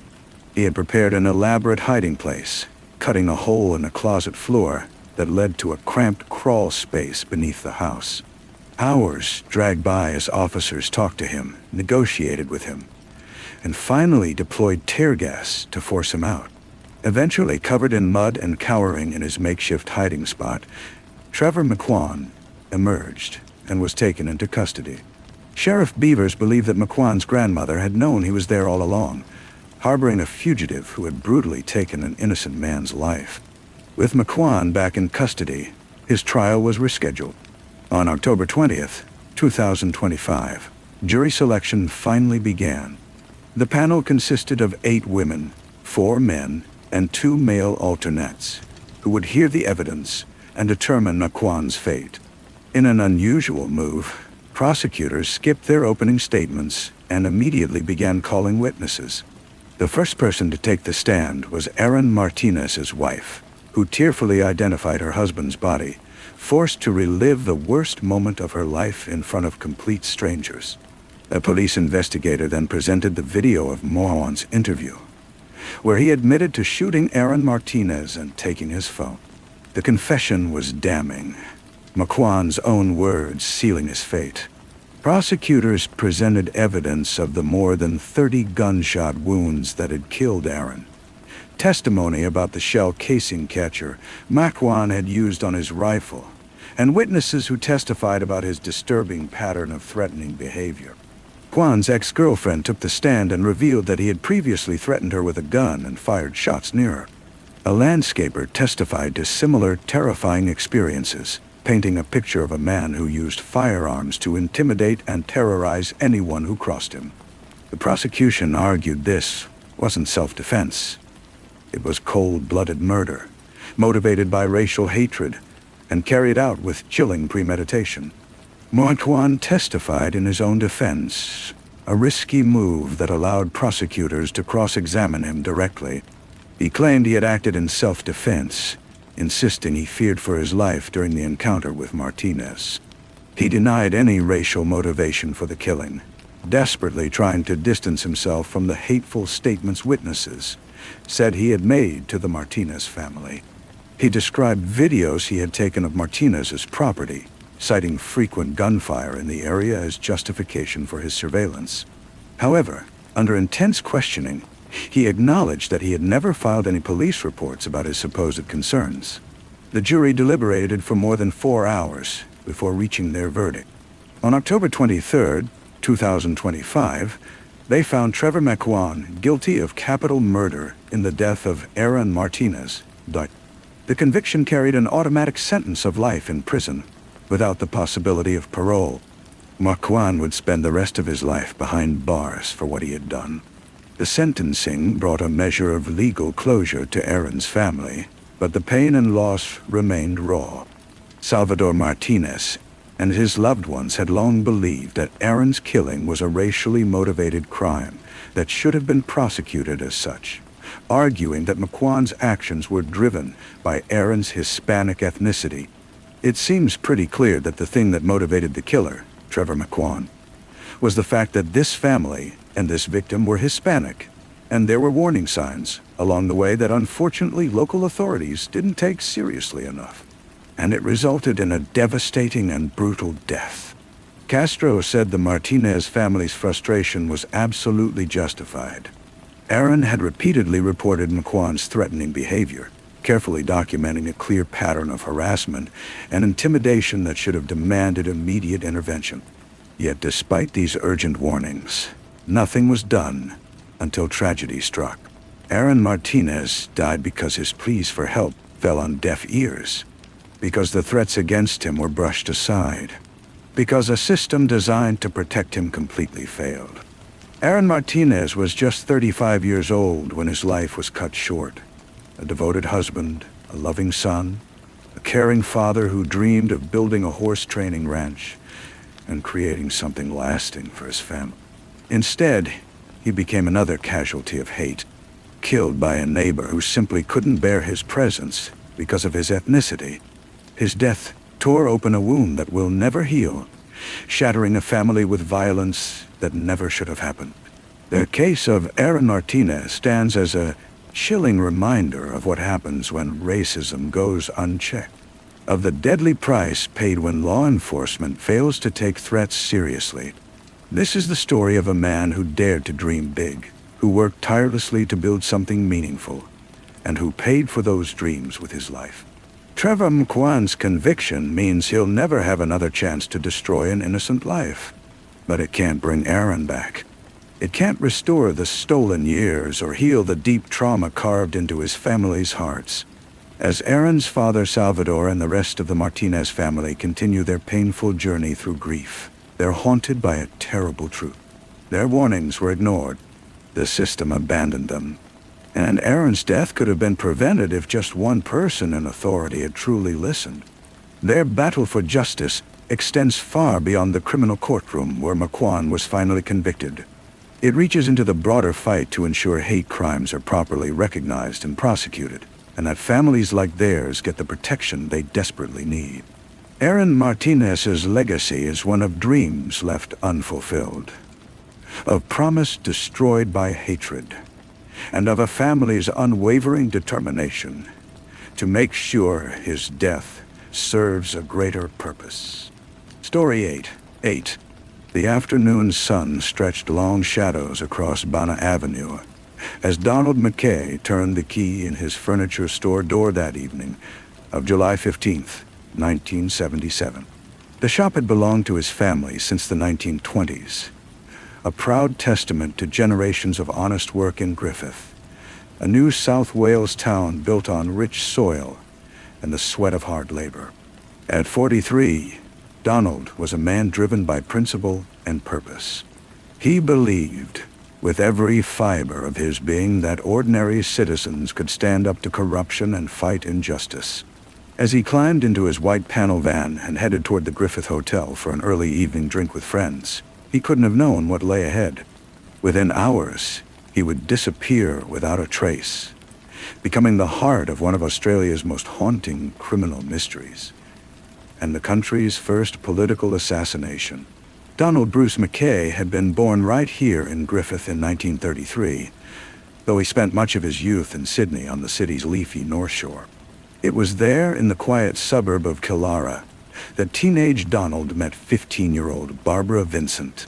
Their connection sparked immediately, a deep, profound partnership that would carry them through decades of community service, political passion, and ultimately, tragedy. 4 years later, they became engaged. Barbara graduated from the University of Sydney and moved to Griffith to start her new life with Donald. Together, they built something beautiful. A family with 4 children: Paul, Ruth, Mary, and young James. Their home overflowed with music, faith, and an unwavering commitment to their community. Donald and his brother Bill ran the family furniture business, serving the people of Griffith and the surrounding Riverina district. But Donald's heart reached beyond commerce. He felt a calling to public service, a deep belief that he could truly make a difference in his neighbors' lives through political engagement. In 1974, he ran as the federal Liberal candidate for the Riverina electorate, challenging Labor's Al Graspy and the Country Party's John Sullivan. Though Donald didn't win, his preferences helped unseat Graspy, proving his growing influence in the region. He ran again for the state seat of Murrumbidgee in 1973 and 1976. Despite being unsuccessful in both attempts, these campaigns gave him a powerful platform to speak about issues close to his heart. And it was during these political battles that Donald became painfully aware of a dark secret festering in his beloved Griffith, a poison slowly corroding his community from within. The Riverina region, blessed with its gentle climate and fertile soil, had long been celebrated as one of Australia's premier agricultural areas. Vegetables, fruits, and wine flowed from these fields to markets across the nation. But by the mid-1970s, a new and far more lucrative crop had taken root in the fields around Griffith. Hidden among legitimate market gardens, concealed behind towering rows of corn, and carefully camouflaged from prying eyes above, vast marijuana plantations sprawled across tens of hectares. They generated millions of dollars for a tight circle of growers, bound together by family ties and an unbreakable code of silence. The marijuana trade in Griffith wasn't the work of scattered opportunists or amateur criminals. This was a sophisticated enterprise, controlled by a network of Calabrian immigrants who had carried with them from southern Italy the ancient customs and iron structures of a secret criminal society, the Andrea, or the Honored Society. These families had come to Australia seeking opportunity, and they'd found it first in legitimate farming, then in the explosive marijuana market of the 1970s. They operated with ruthless efficiency, pooling resources, sharing personnel, and maintaining strict omerta, that sacred code of silence that made investigation and prosecution nearly impossible. Their legitimate produce businesses provided perfect cover for moving illegal product to wholesale markets in Sydney, Melbourne, and Adelaide, hidden among truckloads of innocent tomatoes and lettuce. Donald McKay watched with mounting alarm as this criminal empire flourished in his community. He saw young people falling victim to drug addiction. He witnessed the corrupting influence of illegal money seeping into local businesses and institutions. He understood that laundered drug profits were crushing fair competition in the legitimate economy. As a father of 4, he worried about marijuana's effect on youth.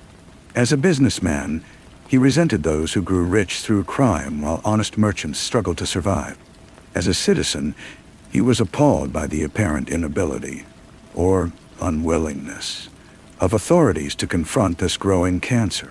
The first public acknowledgement of Griffith's marijuana problem came in early 1974, when police discovered 2 plantations totaling about 10 hectares and arrested the owners, Rocco Barbaro and Giuseppe Sergi. The men were convicted but received shockingly minimal fines, $500 and $250 respectively. After being presented to the courts as poor, hard-working farmers, guilty of nothing more than a first offense, the lenient sentences outraged Donald, who saw them as evidence of either judicial naivety or something far more sinister. He began writing letters to the local newspaper, the Area News, questioning the justice of such light punishment for serious drug cultivation. One letter appeared under his wife Barbara's signature, though the sentiments and concerns were clearly shared by both. But Donald did more than write letters. In October 1975, he received information about a massive marijuana plantation at Cambley, south of Griffith. Understanding the weight of what he had learned, Donald flew to Sydney and approached officers of the New South Wales Drug Squad, urging them to investigate. The drug squad initially declined to act on his information, perhaps skeptical, perhaps reluctant to tackle what they suspected would be a complex and dangerous operation. Donald persisted. When he received additional confirmation about the crop in November, he returned to the drug squad with renewed urgency. This time, the authorities listened. On November 10, 1975, police raided the property at Cambley and made a discovery that shocked even experienced narcotics investigators.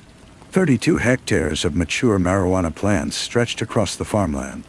It was one of the largest single crops ever discovered in Australia at that time, with an estimated street value of $250,000, an enormous sum in 1975. The plantation represented months of careful cultivation, significant investment, and sophisticated agricultural knowledge. It was clear evidence of serious organized crime operating in the region. The investigation that followed led to the arrest of 5 Calabrian men, including Francesco Sergi, brother-in-law of Antonio Sergi, a name that would become central to the Royal Commission that followed Donald's disappearance. The raid was a stunning success for law enforcement and a devastating blow to the Griffith marijuana syndicate. But it came at a terrible cost. During the trial of the arrested men, Donald McKay was identified as the informant who had provided the information that led to the Cambley discovery.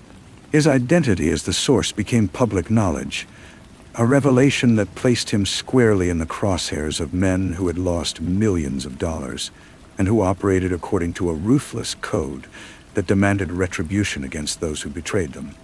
There were signs that danger was closing in. At some point before July 1977, a man identifying himself as Mr. Adams from the nearby town of Geraldry contacted Donald's furniture store with an order for a large quantity of furniture. Donald was too busy to handle the order himself and sent his employee Bruce Perhouse to meet with the supposed customer. When Perhouse arrived at the designated meeting place, no one was there. Many would see this incident as a failed attempt to lure Donald into danger, a probe to get him alone and vulnerable that had been thwarted only by the accident of his busy schedule. Despite whatever concerns he may have harbored, Donald McKay did not alter his routine or seek police protection. He continued operating his business, attending community meetings, and speaking out about the drug problem in Griffith. On the evening of July 15, 1977, he followed his usual Friday pattern, closing the furniture store and heading to the Griffith Hotel on Cuyu Street for a drink with friends. Before leaving, he had spoken with Barbara on the telephone, telling her he would be home before 7:00 in the evening so she could attend a meeting. He sat in the hotel with his companions, discussing, as he often did, the injustices in the local community, and the urgent need to address the marijuana trade that was poisoning his town. Around 6:30 in the evening, Donald left the Griffith Hotel and walked into the car park where his white panel van was parked. What happened in the next few minutes has never been conclusively established, but the evidence suggests it was swift and brutal. Donald Bruce McKay vanished into the twilight, and with him disappeared all certainty about the events of that evening. 7 hours later, at approximately 1:30 in the morning on July 16th, police discovered Donald's van still sitting in the hotel car park. The vehicle told a horrifying story. The driver's side door was smeared with blood. On the ground nearby, investigators found 3 spent .22 caliber cartridge casings.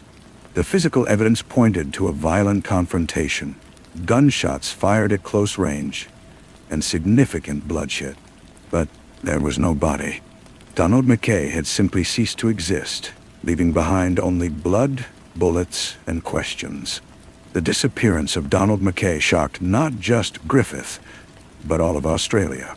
Here was a respected businessman, a father of 4, a political candidate who had dared to stand up against organized crime, and he had been erased in the car park of a public hotel on a Friday evening in a country town. The brazenness of the act, the apparent certainty that those responsible felt they could operate with impunity, sent chills through communities across the nation. If Donald McKay could be silenced for opposing drug trafficking, who else might be at risk? Barbara McKay found herself thrust into an unimaginable nightmare. Her husband was gone, almost certainly murdered. But without a body, there could be no funeral, no burial, no ritual to mark his passing and begin the healing process. Her youngest son, James, was only 3 years old. The older children ranged from 13 to 18. She now faced the daunting prospect of raising 4 children alone, all while living under the shadow of her husband's unsolved murder, and the chilling possibility that those who had killed Donald still walked freely in her community. In 1977, she was named Mother of the Year, a recognition of her serenity and unwavering sense of purpose throughout this time of unimaginable stress. It was an acknowledgement of the extraordinary grace she displayed under circumstances no mother should ever endure. The initial police investigation quickly hit a wall. Detectives questioned hundreds of people, but the code of silence that ruled Griffith's criminal underworld held firm. No one would talk. Public outrage grew intense as law enforcement seemed unable to solve the case or even locate Donald's body. Pressure mounted on the New South Wales government to take extraordinary action. In response, Premier Neville Wran appointed Justice Philip Woodward as Royal Commissioner to conduct a comprehensive inquiry into drug trafficking throughout the state, with particular focus on the Griffith marijuana trade and Donald McKay's disappearance. The Woodward Royal Commission conducted hearings over 9 months, becoming a watershed moment in Australian criminal justice history. For the first time, a government inquiry publicly identified members of the Calabrian Mafia operating in Australia. It exposed the staggering scale of their drug operations, using painstaking methods to track assets that far exceeded legitimate income. The commission documented the extraordinary wealth accumulated by a small circle of Griffith farmers. The ornate furniture, garish chandeliers, and elaborate mansions they had built, their grass castles. Counsel assisting the commission, William Pfizer, presented evidence of common funds, common personnel, and common methods of operation. All of it pointed to a secretive organization based on tribal loyalties, with organizational links stretching across most of Australia. In 1979, Justice Woodward delivered his report, concluding that Donald McKay had been murdered by a hitman on behalf of the Griffith cell of the Ndrangheta. Bayawa Daraduanas Danjera, one of the CEO Council Els. Prawn, Undersinkings. The commission identified Robert Bob Trimble, a businessman with ties to the Calabrian criminal network, as the person who had ordered and paid for the killing. The actual shooter, Woodward determined, was a professional hitman named James Frederick Baisley. In 1984, a local coroner formally ruled that Donald McKay had died of willfully inflicted gunshot wounds on the same day he disappeared. But despite these official findings, Donald's body remained missing, hidden somewhere in the vast landscape of rural New South Wales. The criminal proceedings that followed were frustratingly incomplete. In 1986, James Frederick Baisley was convicted in a Victorian court of conspiring to murder Donald McKay and sentenced to prison. 2 other men were also convicted of conspiracy, but no one was ever charged with the actual murder itself. The distinction was crucial. Conspiracy to murder could be proven through circumstantial evidence and testimony, but charging someone with murder typically required stronger proof, ideally a body. Robert Trimble, named by the Royal Commission as the man who had ordered the killing, fled to Spain and died there in 1987 without ever facing trial. Other members of the Griffith criminal network identified during the investigation remained free, protected by lack of evidence and the persistent code of silence. For nearly 5 decades since that July evening in 1977, police have searched for Donald McKay's remains.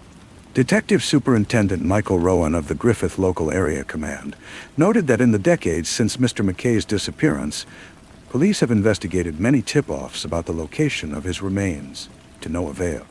Over the years, nearly 3,500 people have been questioned about the case.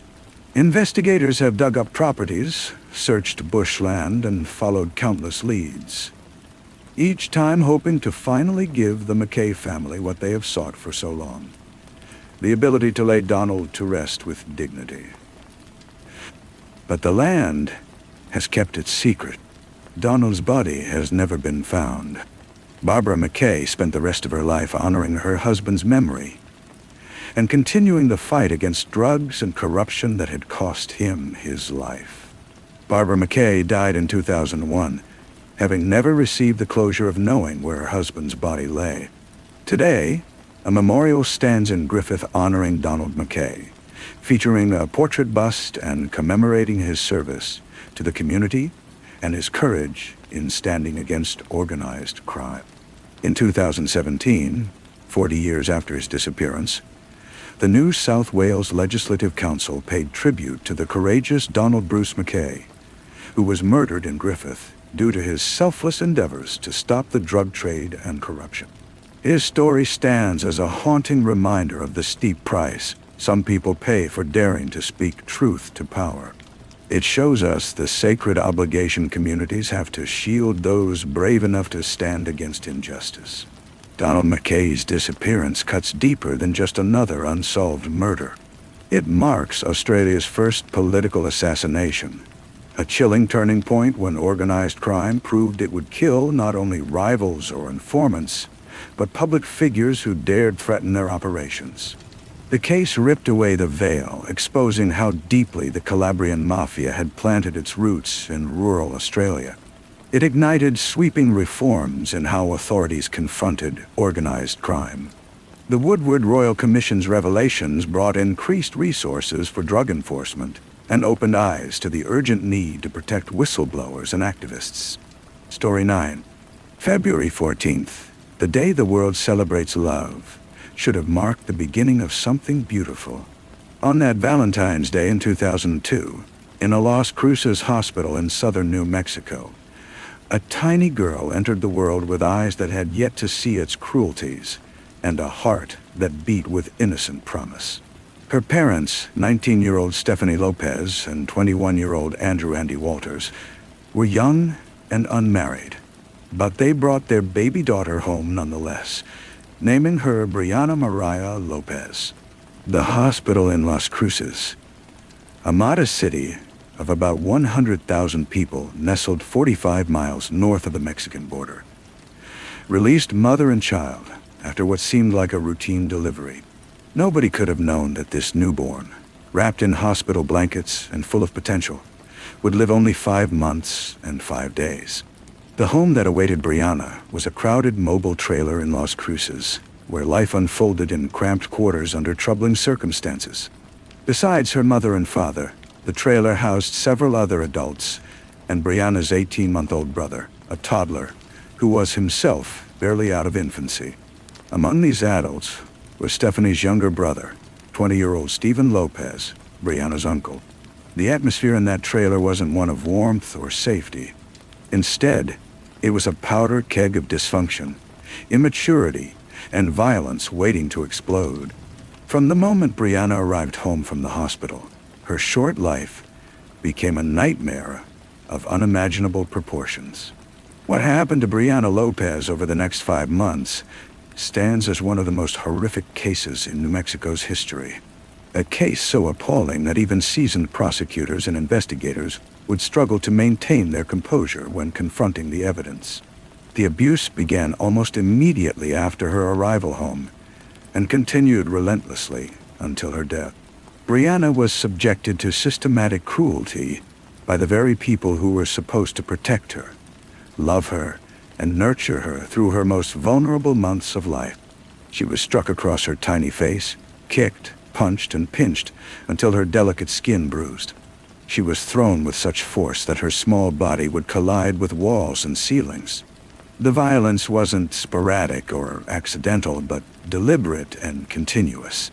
A pattern of cruelty that escalated with each passing day. The physical abuse alone would have been devastating. But what Brianna endured went far beyond conventional understanding of harm. Her father, Andy Walters, and her uncle, Stephen Lopez, subjected this infant to unspeakable violations that defy human decency. Throughout these months of torture, Brianna's mother, Stephanie Lopez, was present in the home. She heard her daughter's cries, saw the injuries accumulating on her small body, and witnessed the abuse being inflicted by her boyfriend and her brother. Yet she did nothing to intervene. She didn't call the police, didn't seek medical attention, didn't remove her daughter from danger, and didn't even attempt to shield Brianna from further harm. Her inaction wasn't merely passive neglect, but an active choice to allow the torture to continue day after day, week after week, month after month. The other adults in the trailer, including Andy Walters' mother and brother, also failed to report what was happening, though they too were aware of the abuse. By July of 2002, Brianna's tiny body bore the marks of sustained brutality. Medical examiners would later document the full extent of her injuries, and the list reads like a catalog of human evil. She had suffered 2 skull fractures in 2 different places, on 2 different bones, indicating multiple impacts to her head at different times. Some fractures were 5 to 7 days old at the time of her death, while both old and new evidence of injury were present around her brain, showing that she had been hurt repeatedly over an extended period. Her brain showed bleeding within the membranes and around the nerves near her eyes, evidence that she had been violently shaken. She had 2 broken ribs that were weeks old when she died, meaning they had begun healing before additional trauma occurred. Both of her thigh bones had what medical professionals call bucket handle fractures, a specific type of break commonly associated with violent twisting or pulling of a child's limbs. Her left arm was also fractured. The injuries extended across every part of her small frame. Brianna had at least 15 human bite marks scattered throughout her entire body. Marks that a forensic dentist, Homer Campbell, testified had come from at least 2 different adults. He couldn't identify the specific perpetrators because the marks weren't distinct enough, but the presence of multiple bite patterns told a story of repeated attacks by different people. She had extensive bruising to her face, head, and other areas of her body. Crime lab analysts found blood evidence in Andy Walters' underwear that testing indicated had come from Brianna. Physical proof connecting him directly to the harm inflicted upon her. Silent testimony to the abuse that had been carried out against a child who couldn't walk, couldn't speak, couldn't defend herself in any way. On the morning of July 19th, 2002, Stephanie Lopez noticed that her 5-month-old daughter was near death. Brianna's small body, broken and bleeding, was shutting down after months of relentless abuse. Any reasonable person would have immediately called for emergency help. But Stephanie didn't. She waited several hours before finally picking up the phone to request an ambulance. Those precious hours of delay may have cost Brianna whatever slim chance she had for survival. When paramedics finally arrived and rushed the infant to the hospital, it was too late. At 11:10 in the morning, on July 19th, 2002, just 5 months and 5 days after her birth on Valentine's Day, Brianna Mariah Lopez was pronounced dead. The investigation that followed moved swiftly. The extent of Brianna's injuries made it immediately clear that her death was no accident. Police arrested her parents and uncle in connection with her death. The evidence against all three was overwhelming. Stephen Lopez's confession about throwing Brianna upward so that her head hit the ceiling was backed up by the blunt force injuries to her skull. The inappropriate contact charges were supported by medical findings and forensic evidence. Stephanie's own statements, along with those of Andy Walters, provided investigators with additional details about the abuse that had occurred in the trailer. Andy Walters' mother and brother were also charged, though with lesser offenses of failure to report child abuse, acknowledging their complicity in remaining silent while a baby was tortured to death in their presence. The trial took place in Albuquerque in 2003, spanning 2 weeks as prosecutors presented the grim evidence to a jury of 7 men and 5 women. The case was prosecuted by Donna Ana County District Attorney Susana Martinez, who would later become governor of New Mexico and would remember Brianna's case with fierce passion for years to come. The courtroom proceedings were emotionally devastating for all involved. Forensic experts testified about the injuries Brianna had sustained, walking the jury through each fracture, each bruise, each mark, each violation. Medical investigator Rebecca Irvine detailed the skull fractures, the broken arms and legs, the damaged ribs, and the extensive bruising that covered the infant's body. The defense attorneys faced an almost impossible task. One defense lawyer argued that there was no physical evidence tying Stephen Lopez and Andy Walters to the crimes. But this claim rang hollow in the face of confessions, forensic evidence, and witness testimony. The jury was not persuaded by defense arguments. After deliberating for approximately 9 hours, they returned with their verdicts. On September 12, 2003, all 5 defendants were found guilty across the board. The moment was cathartic for those who had fought for justice for Brianna. Jill Orlando, a victim advocate who had worked closely with the case, later recalled the looks on the jurors' faces and the tears streaming down their cheeks during the prosecutor's closing argument.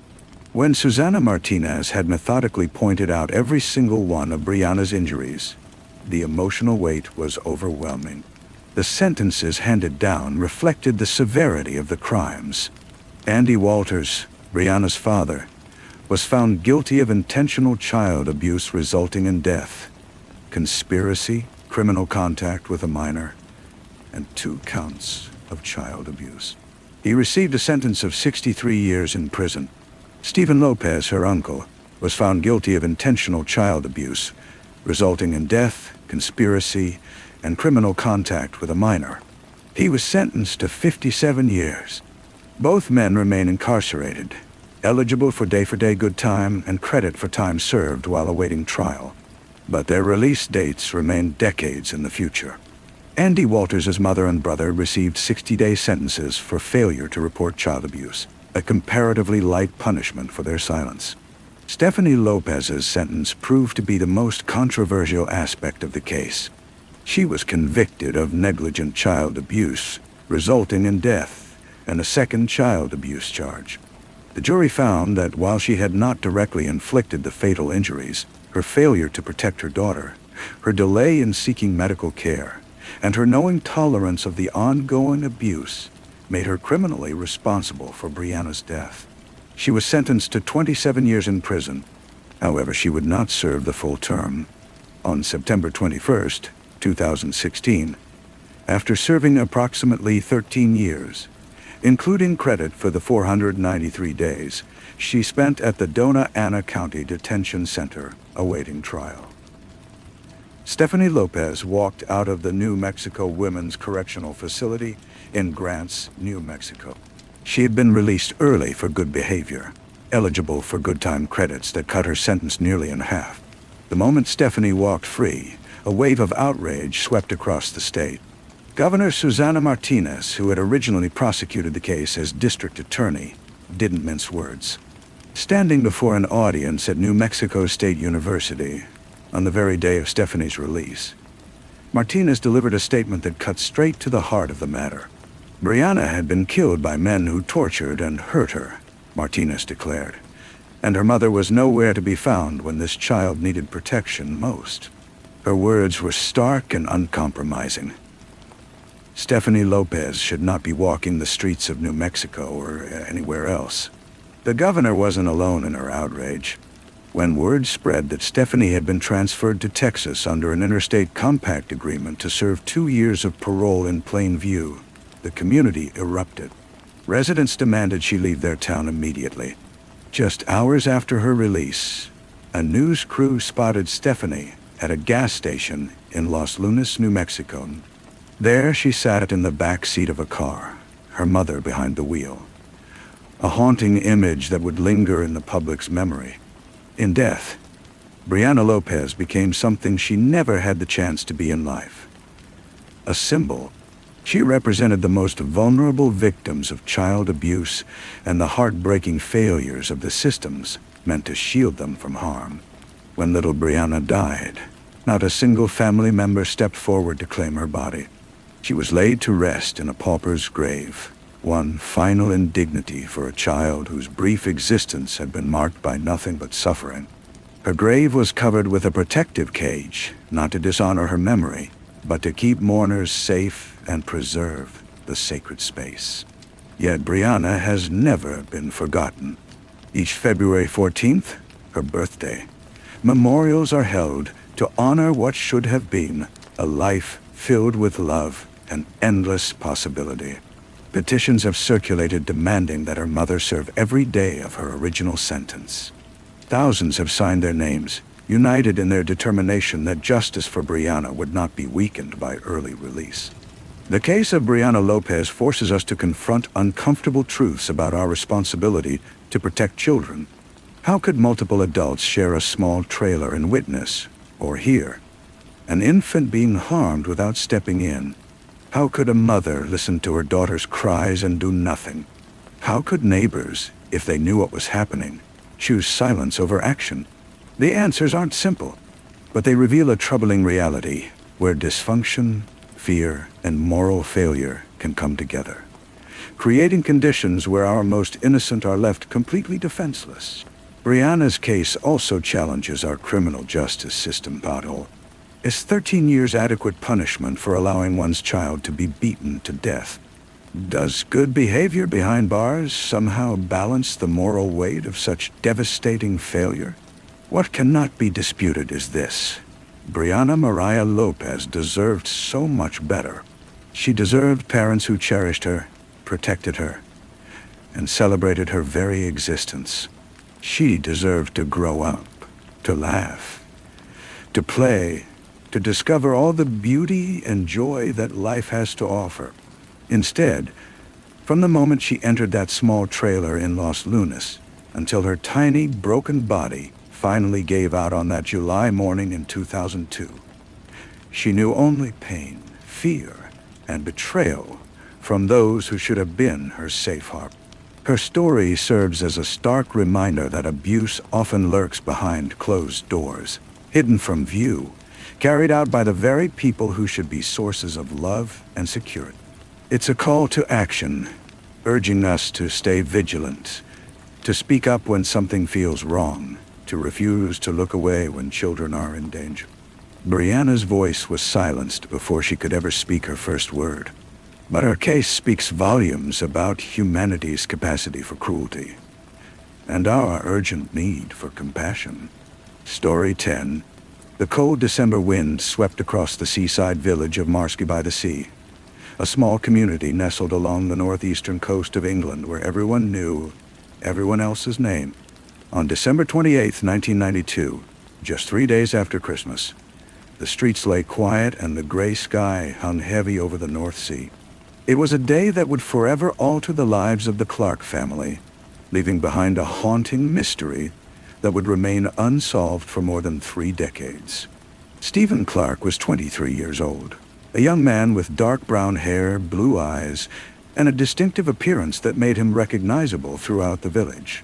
Standing 6'3" tall with a medium build, Stephen walked with a pronounced limp, a permanent reminder of a childhood road accident that had changed the course of his life. The accident had been devastating.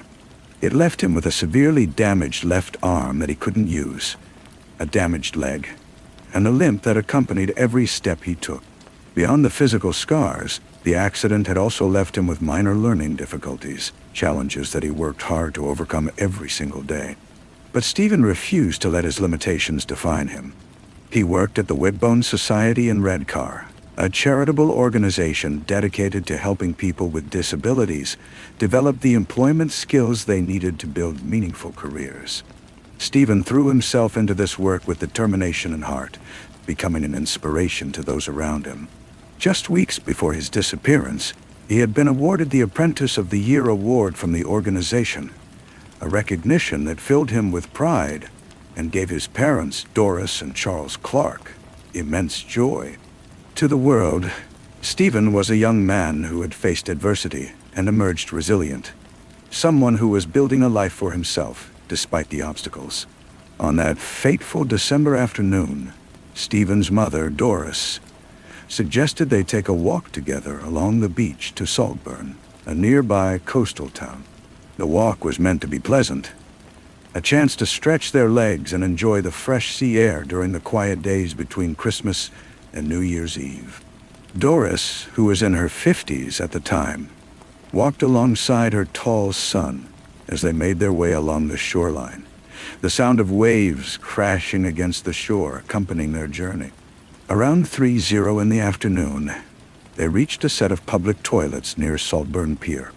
Stephen told his mother he needed to use the facilities and walked toward the gents' toilet, while Doris headed to the ladies' room. It was an ordinary moment, the kind that happens countless times every day without consequence. When Doris emerged from the ladies' toilets, she looked around for her son, expecting to see his tall frame waiting for her.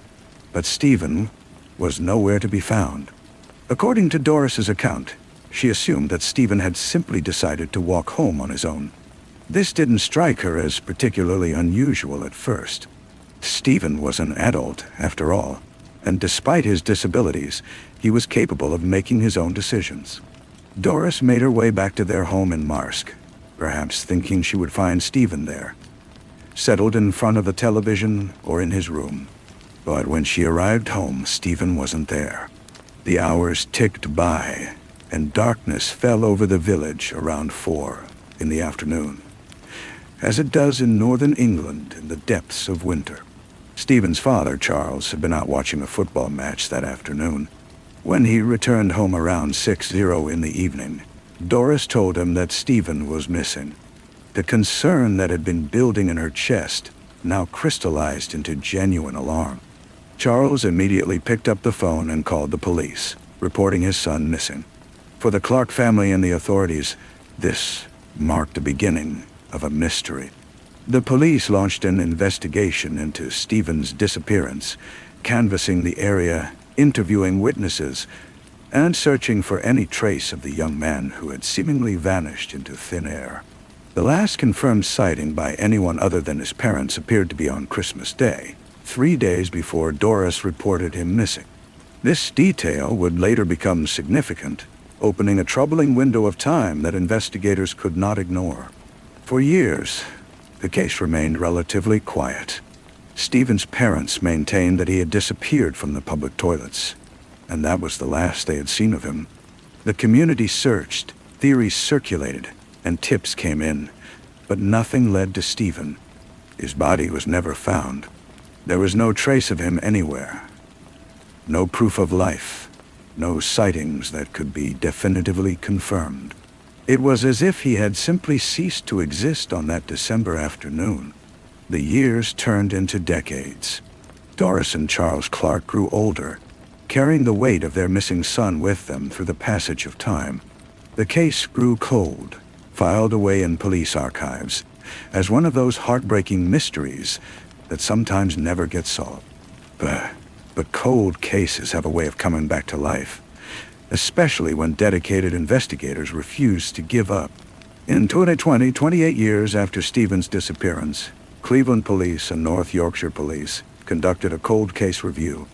They re-examined the evidence with fresh eyes, looked at witness statements once more, and followed new leads. What they discovered led them to a shocking decision that would stun the community and the entire nation. On September 15, 2020, police officers arrived at the Clark family home in Mars. Doris Clark was now 81 years old. Charles was 78. The couple, both elderly and frail, answered the door to find officers standing on their doorstep with a devastating announcement. They were being arrested on suspicion of murdering their own son. The arrest sent shockwaves through the quiet village. How could these elderly parents, who had lived for nearly 3 decades with the pain of their missing child, suddenly be accused of killing him? The police had their reasons rooted in the inconsistencies and questions that had emerged during the cold case review. One of the most significant developments was a new witness who came forward in September 2020. A woman reported that she had seen Stephen on the afternoon of December 28th, not near the public toilets by Salt Bend Pier, but in Mars itself, walking on the high street near Marski Square. She had been out with her family when a man matching Stephen's description passed them. He was walking in the opposite direction, heading toward the Ship Inn, and it hadn't yet gotten dark. The witness had seen the original appeal for information about Stephen back in 1992, and confirmed with her family that they had indeed seen him. But at the time, she didn't think the sighting was relevant to the case. This new timeline was crucial. Detective Chief Inspector Sean Page stated that darkness had fallen around 4 p.m. that day, and this potential sighting placed Stephen in Mars before that time. If true, it meant that Stephen had not vanished from the public toilets near Saltbin, as his mother had claimed. Instead, he had been seen closer to home, walking through his own village in the late afternoon. The implications were chilling. If Stephen had made it back to Mars, what had happened to him there?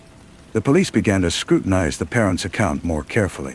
Both Doris and Charles Clark were former police officers, individuals who would have understood police procedures and investigative techniques. This fact raised uncomfortable questions.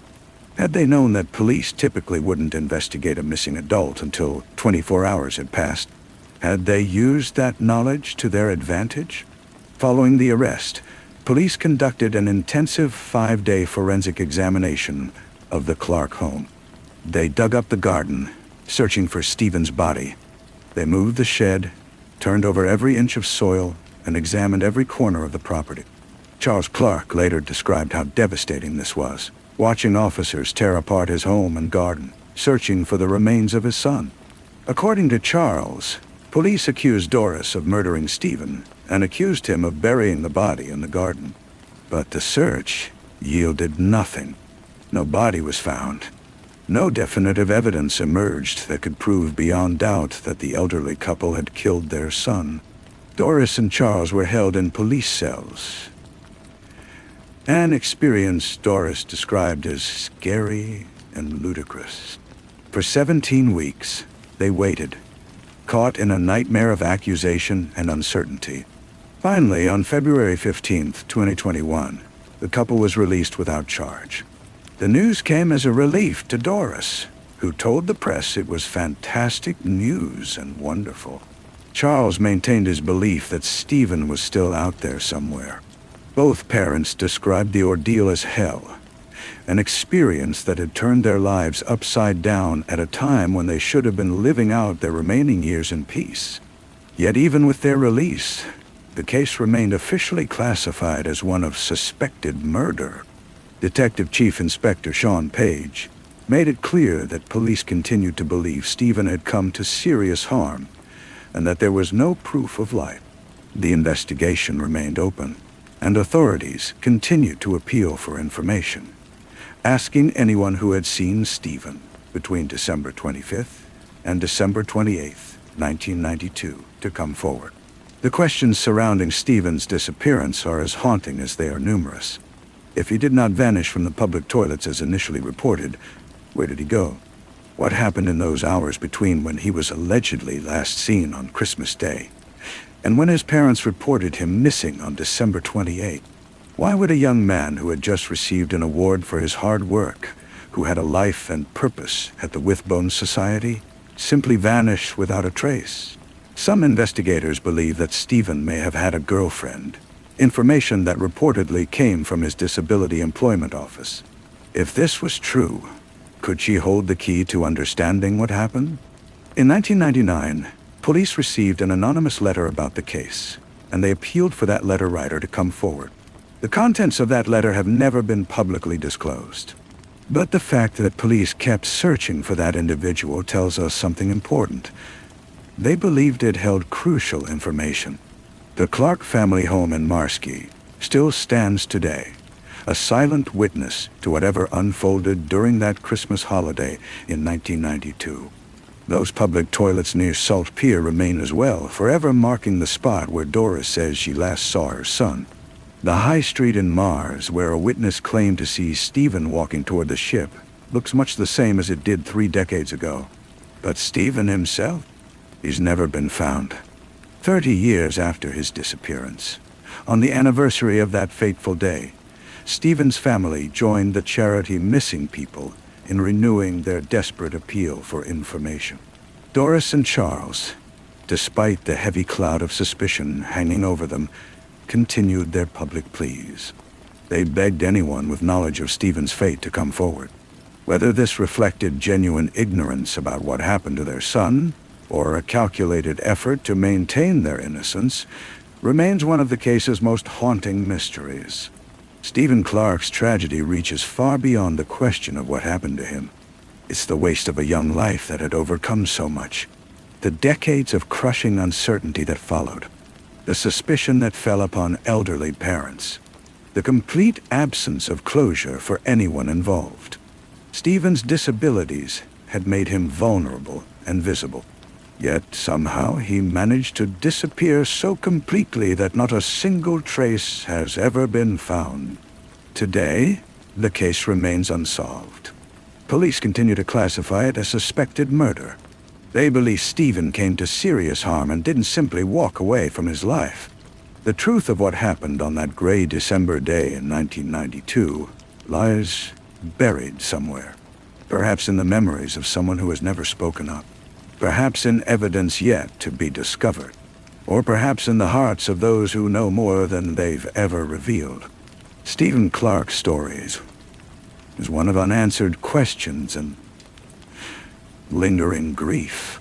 It reminds us that even in small communities where everyone knows each other, where life's rhythms are predictable and familiar, darkness can descend without warning. A young man with a distinctive limp and a damaged arm should not be able to vanish without a trace. And yet, that's precisely what happened. Until the truth finally emerges, Stephen remains frozen in time. A 23-year-old who walked into a winter afternoon and never came back, leaving behind only questions, theories, and a void that 30 years have failed to fill. Story 11. The cold February air hung heavy over Mayakoji village in 1989. This quiet settlement nestled in the mountainous terrain of Fukushima Prefecture, Japan, where life moved at a gentle pace. Everyone knew their neighbors here. Trust was the very fabric that bound this close-knit community together. But on the morning of February 28th, that trust would be shattered by a discovery so bizarre, so inexplicable, that it would haunt the village for decades to come. Yumi Tanaka was a dedicated elementary school teacher who arrived early that morning to prepare her classroom for the day ahead. As she made her way through the school building, something unusual caught her eye. A shoe protruding from one of the squat toilets in the teacher's dormitory bathroom. At first, she thought perhaps someone had accidentally dropped it. But Something about the scene felt deeply wrong. The shoe wasn't simply lying there. It seemed wedged, stuck in a way that made no sense. Her curiosity quickly turned to alarm as she decided to investigate the exterior of the septic system. The school's waste disposal system consisted of a network of pipes and tanks buried beneath the building, accessible from the outside through maintenance openings. When Yumi crouched down to examine the external access point, her eyes struggled to process what they were seeing. There, visible through the narrow opening, were a pair of bare human feet. Pale, lifeless. The scream that tore from her throat brought her colleagues running, their faces draining of color as they too witnessed the horrifying sight. The local police arrived within the hour, their small-town experience wholly inadequate for the nightmare that awaited them. When they peered into the septic tank, they could see a human body wedged impossibly inside the narrow pipe, a pipe measuring only 36 centimeter diameter at its opening. The officers attempted to pull the body free, assuming that if the person had somehow gotten inside, extraction would be possible. But the body wouldn't budge. No matter how hard they pulled, the corpse remained firmly lodged within the confines of the concrete pipe. Hours passed as the police struggled with the grim reality of their situation. This was not a simple recovery operation. Eventually, they made the difficult decision to call in firefighters equipped with heavy machinery. An excavator was brought to the school grounds, its diesel engine shattering the morning quiet as it began the delicate work of unearthing the septic system. Workers carefully dug around the pipe, exposing more of the underground structure. Finally, they used cutting equipment to slice through the concrete, freeing the section of pipe that had become a tomb. When the pipe was finally opened and the body extracted, the scene before them defied comprehension. The victim was positioned on his back, his body contorted in an unnatural way with his arms crossed over his chest, clutching a neatly folded shirt. He was shirtless and barefoot, his face oriented upward toward the toilet bowl opening above. Minor scratches marked his elbows and knees, but there were no significant injuries. No signs of the violent struggle one would expect from such a cramped, desperate situation. The body was transported to the local fire station, where a medical examiner conducted an autopsy. Based on the state of rigor mortis and other forensic indicators, the examiner determined that death had occurred approximately 2 days earlier, on February 26th. The cause of death was hypothermia. The victim had frozen to death in the bitter cold of the septic tank. But the victim's identity would prove even more shocking to the community than the manner of his death. The dead man was 26-year-old Noyuki Kano, one of Mayakoji's most promising young residents. He worked at a nuclear power maintenance company, a position that required intelligence, responsibility, and attention to detail. Beyond his professional life, Noyuki was deeply involved in the village's youth group, where he served as a mentor to younger members of the community. He was known for his eloquence, his helpful nature, and his integrity. Parents trusted him with their children. Neighbors sought his advice. He represented everything the small village hoped its young people would become. 4 days earlier, on the morning of February 24th, Naoyuki had been at home watching television with his father. Around 10:00, he'd casually mentioned that he was heading out to run some errands. His father thought nothing of it. Naoyuki was responsible and independent, often busy with work or community activities. But as one day passed, then 2, then 3, without any word from their son, Naoyuki's parents grew increasingly worried. This wasn't like him. He always stayed in touch.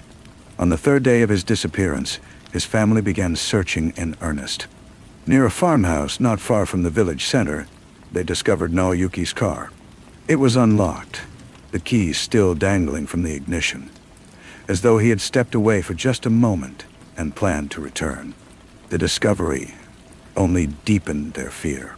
If Naoyuki had planned to return to his vehicle, what had stopped him? Where had he gone, and why? The following day brought the terrible answer they had dreaded, though in a form more disturbing than they could have ever imagined. Their son's body had been found in the septic tank of the elementary school's teacher dormitory, wedged into a space that seemed physically impossible for any human body to occupy. The police investigation that followed would prove equally impossible to accept. The local authorities, overwhelmed by the bizarre nature of the case and lacking experience with complex criminal investigations, quickly settled on a theory that seemed to explain the physical evidence, however improbable it might seem. They concluded that Naoyuki had been attempting to spy on women using the bathroom, a voyeur who had crawled into the septic system to peer up through the toilet bowl opening. According to their reconstruction of events, he had become stuck in the narrow pipe. Unable to free himself, he had succumbed to hypothermia over the course of approximately 2 days, trapped in the freezing dark. The official ruling of accidental death caused an uproar in Makoji.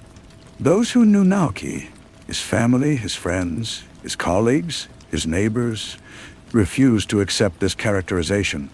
The man they knew was not a pervert lurking beneath toilets. He was respected, moral, and had never shown any inappropriate behavior. The police theory seemed designed not to solve the mystery, but to close the case as quickly as possible, regardless of how little sense it made. The physical improbability of the official explanation became the focus of intense scrutiny. The opening of the septic pipe measured only 36 centimeters, roughly 14 inches in diameter. Naoyuki, while not a large man, had an average adult male build. How could he have squeezed through such a narrow opening? Even if he had somehow managed to contort his body enough to enter, the lack of significant injuries seemed impossible. There were only minor scratches on his elbows and knees. Where were the abrasions, the bruising, the broken bones that would inevitably result from forcing a human body through such a tight space? Moreover, if Naoyuki had entered the pipe voluntarily, how had he positioned himself so precisely on his back with his arms folded across his chest, holding his neatly folded shirt? This wasn't the desperate, scrambling position of someone trying to escape from a tight space. It was almost peaceful, as though he had been carefully placed there. And if he had been attempting to peep into the women's bathroom, why was he shirtless and barefoot? Where were his clothes? One shoe had been found in the tank with him, but the other had been discovered hundreds of meters away on a riverbank near where his car was parked. The timeline raised additional questions. Naoyuki had last been seen on the morning of February 24th. His body was found on February 28th, but the autopsy determined he had died on February 26th, meaning he had been alive for approximately 2 days before death. The police theory suggested he had been trapped in the pipe for those 2 days, slowly freezing to death. But if that were true, why had no one heard his cries for help? The school had been in operation during that time. Teachers and students had used the bathrooms. How could someone trapped in the septic system, desperately trying to escape, have remained completely silent?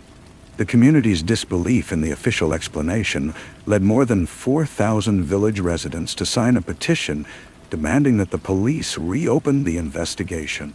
They believed that Naoyuki had been murdered, that someone had killed him and placed his body in the septic tank to destroy his reputation and disguise the crime.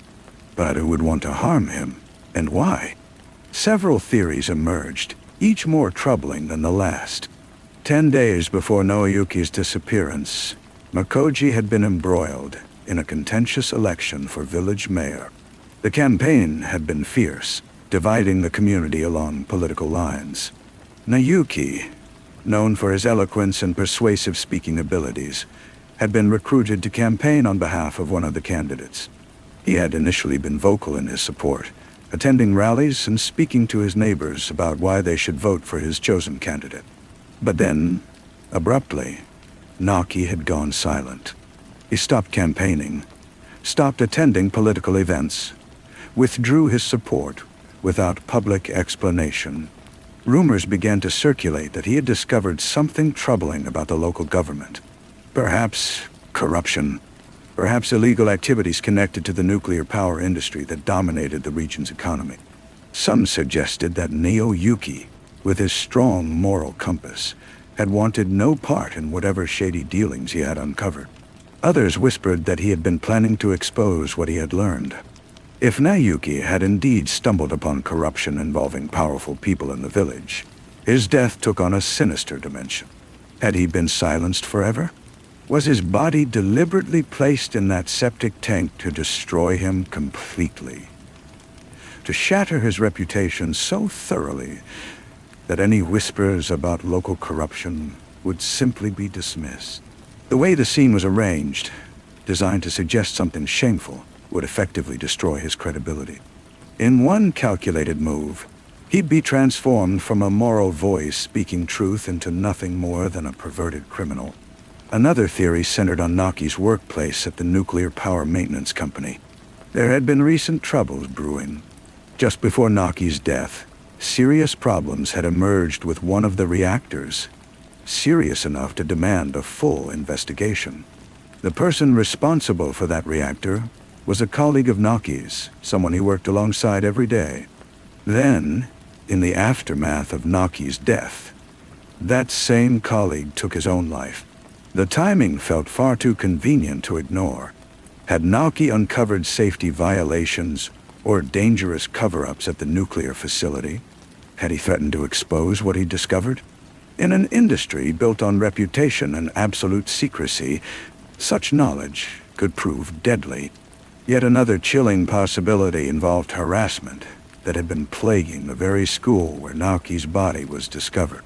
There had been disturbing complaints about someone targeting female teachers at the dormitory. The school took these reports seriously enough to contact police, and they'd even managed to capture recordings of the harasser in action. According to some accounts, Noyuki had somehow identified the real harasser shortly before his death. If that person had learned that Naoki knew his identity, might he have killed him and carefully staged the scene to make it appear that Naoki himself was the voyeur? It would be the perfect crime. Eliminate the witness while deflecting all suspicion in one masterful stroke. The deeper anyone looked into this case, the more disturbing it became. The physical evidence simply didn't support the police theory. The lack of serious injuries made no sense whatsoever. The careful positioning of the body seemed deliberately staged. The strange separation of Naoki's belongings, one shoe in the tank, the other discovered hundreds of meters away, his car abandoned with keys still inside.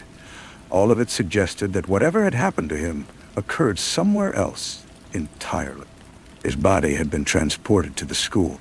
If Naoki had indeed been murdered, that septic tank would have made a devastatingly effective hiding place. Underground, completely enclosed, rarely inspected, the killer might have believed the body would remain hidden indefinitely, or at least long enough for decomposition to erase any trace of the true cause of death. The fact that it was discovered so quickly, through the sharp eyes of an observant teacher who noticed that single shoe, may have been the only reason this case ever came to light at all. But the police, whether through sheer incompetence or deliberate obstruction, had botched the investigation from the very beginning. Their rough, careless handling of the body during extraction likely destroyed crucial evidence. Their decision to thoroughly clean the body, not once, but twice, before the autopsy further compromised any hope of forensic analysis. Whether this was simple inexperience or something far more sinister remained unclear. But the result was devastating and irreversible. Any physical evidence that might have proven murder was lost forever. The official verdict of accidental death stood firm. Despite the petition, despite the community's outrage, despite the glaring inconsistencies screaming from every piece of evidence, the case was sealed shut. Naoki Kana was buried, his reputation forever stained by the police theory that painted him as a voyeur who died while committing a shameful crime. For his family, the injustice cut deeper than words could express. Not only had they lost their son under horrific circumstances, but his very character had been assassinated by the same authorities who should have been fighting for justice on his behalf. In all the years since 1989, this case has continued to haunt everyone who knew Naoki. and everyone who has carefully studied the evidence. It represents far more than just an unsolved mystery. It stands as a complete failure of justice, a stark reminder of how easily truth can be buried right alongside the dead. The image of Yumi Tanaka's face that morning, the pure shock and horror as she discovered those pale feet in the septic tank, has become a symbol of an entire community's trauma, a wound that has never properly healed. The truth of what happened to Naoki Kano during those final days of February 1989 remains locked away forever. Whether he was murdered for political reasons, killed to cover up nuclear industry secrets, eliminated by someone whose crimes he had discovered, or died under circumstances completely different from any theory yet proposed, the answers went with him into that narrow pipe beneath the elementary school. His death, like his body wedged in that impossible space, remains forever trapped between an official explanation that makes no sense and alternative theories that can never be proven. What we know for certain is this: a promising young man, trusted and respected by his entire community, died alone in the cold and darkness. Whether he fell victim to his own inexplicable choices or to another person's violence, the manner of his death was cruel beyond all measure. To die slowly over 2 days, trapped in freezing darkness, in a space so tight that even the smallest movement was impossible. It's a horror that grips the imagination and refuses to let go. The village of Makoji has never forgotten Naoki Kano. His case stands as one of Japan's most bewildering and controversial unsolved mysteries. But for those who truly knew him, his parents, who waited through endless nights for him to walk through the door, his friends who rallied together signing petitions and demanding justice, the children he guided who suddenly lost their mentor, this mystery cuts much deeper than an intellectual puzzle. It's a wound that won't heal, a life stolen too soon, a reputation torn apart by a theory that served those in power rather than the truth. The elementary school still stands in Myoji today, though the septic system was replaced long ago. But the memory of what was discovered there on that cold February morning, that can't be so easily erased. It lives on in the community's heart, a shadow that no amount of time can fully lift. And somewhere out there, perhaps someone knows what really happened to Naoki Kano. They know why his shoe ended up on that riverbank. They know how his body came to rest in that impossible place. They might even know what he discovered, what he witnessed, that ultimately sealed his fate. Until that person finds the courage to speak, or until new evidence finally surfaces, Naoki's death will remain exactly what it's been for more than 3 decades. A mystery wrapped in heartbreak. A case that defies all logic, and a haunting reminder that sometimes the darkest secrets hide not in shadows, but in plain sight, beneath the ordinary rhythm of everyday life. The septic tank that became his final resting place lay just feet below where children laughed and played, where teachers went about their daily work, hidden from view until that moment when it could no longer keep its terrible secret. This case stands as a monument to questions that demand answers and injustices that refuse to fade away. Much like the young man himself, whose brief but meaningful life ended under circumstances that continue to disturb and mystify everyone who hears his story. Story 12. The affluent suburbs of Sydney's North Shore have always worn an image of safety like a comfortable coat. Here, tree-lined streets curve gracefully past elegant homes, where elderly residents make their way to local shops with the unhurried confidence that comes from decades of peaceful routine. In the late 1980s, this comfortable world felt untouchable, a sanctuary where growing older brought respect, not vulnerability. But over 14 brutal months, from March 1989 to May 1990, that sense of security would be torn apart by a predator who stalked those quiet streets. He hunted the most defenseless members of the community with a cruelty that defied understanding. His name was John Wayne Glover. By the time police finally brought him down, 6 elderly women, ranging in age from 60 to 93, would be dead.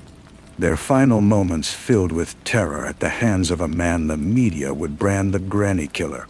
John Wayne Glover entered the world on November 26, 1932, in Wolverhampton, England. His early circumstances would later become the building blocks for explanations that tried to make sense of the senseless. He arrived in Australia in 1956, riding the wave of British migrants drawn by the promise of opportunity in the post-war boom. On the surface, he crafted what looked like an ordinary life. He married, raised children, and built a career as a sales representative for Ford N20, a well-known Australian pie manufacturer.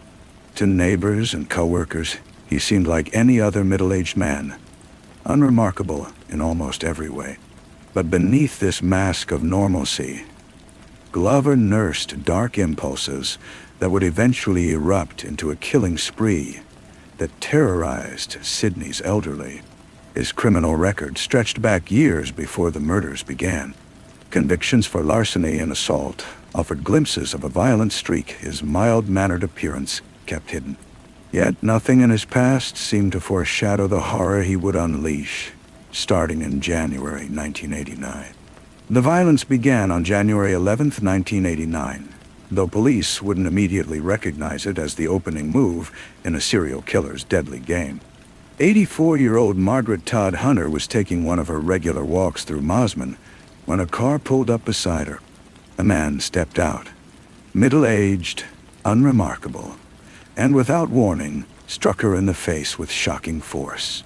As she crumpled to the ground, dazed and bleeding, he grabbed her purse and vanished. Inside was $29. For that modest sum, an elderly woman had been brutalized. Police filed it as a mugging, a crime of opportunity by someone desperate for quick cash. But the violence seemed excessive for a simple robbery. Why punch an 84-year-old woman in the face instead of simply snatching the purse and running? The level of force suggested something beyond financial motivation, a rage that went deeper than the needs of theft. But with only one incident, there was no pattern to spot. No reason to suspect something far more sinister was taking shape. On March 1st, 1989, the second attack unfolded. 82-year-old Gwendolyn Mitchell was stepping out of her Mosman apartment building for her afternoon walk when a man approached from behind. Before she could react, he brought a hammer down on the back of her head. The blow was devastating, cracking her skull with a sound that would haunt the two schoolboys who discovered her minutes later. But Glover didn't stop there. As Mitchell collapsed, he continued his assault, the hammer rising and falling in a frenzy that broke several ribs and left her bleeding and unconscious on the pavement. He took her purse, containing $100, and disappeared. When the schoolboys found her, Mitchell was still breathing, though barely.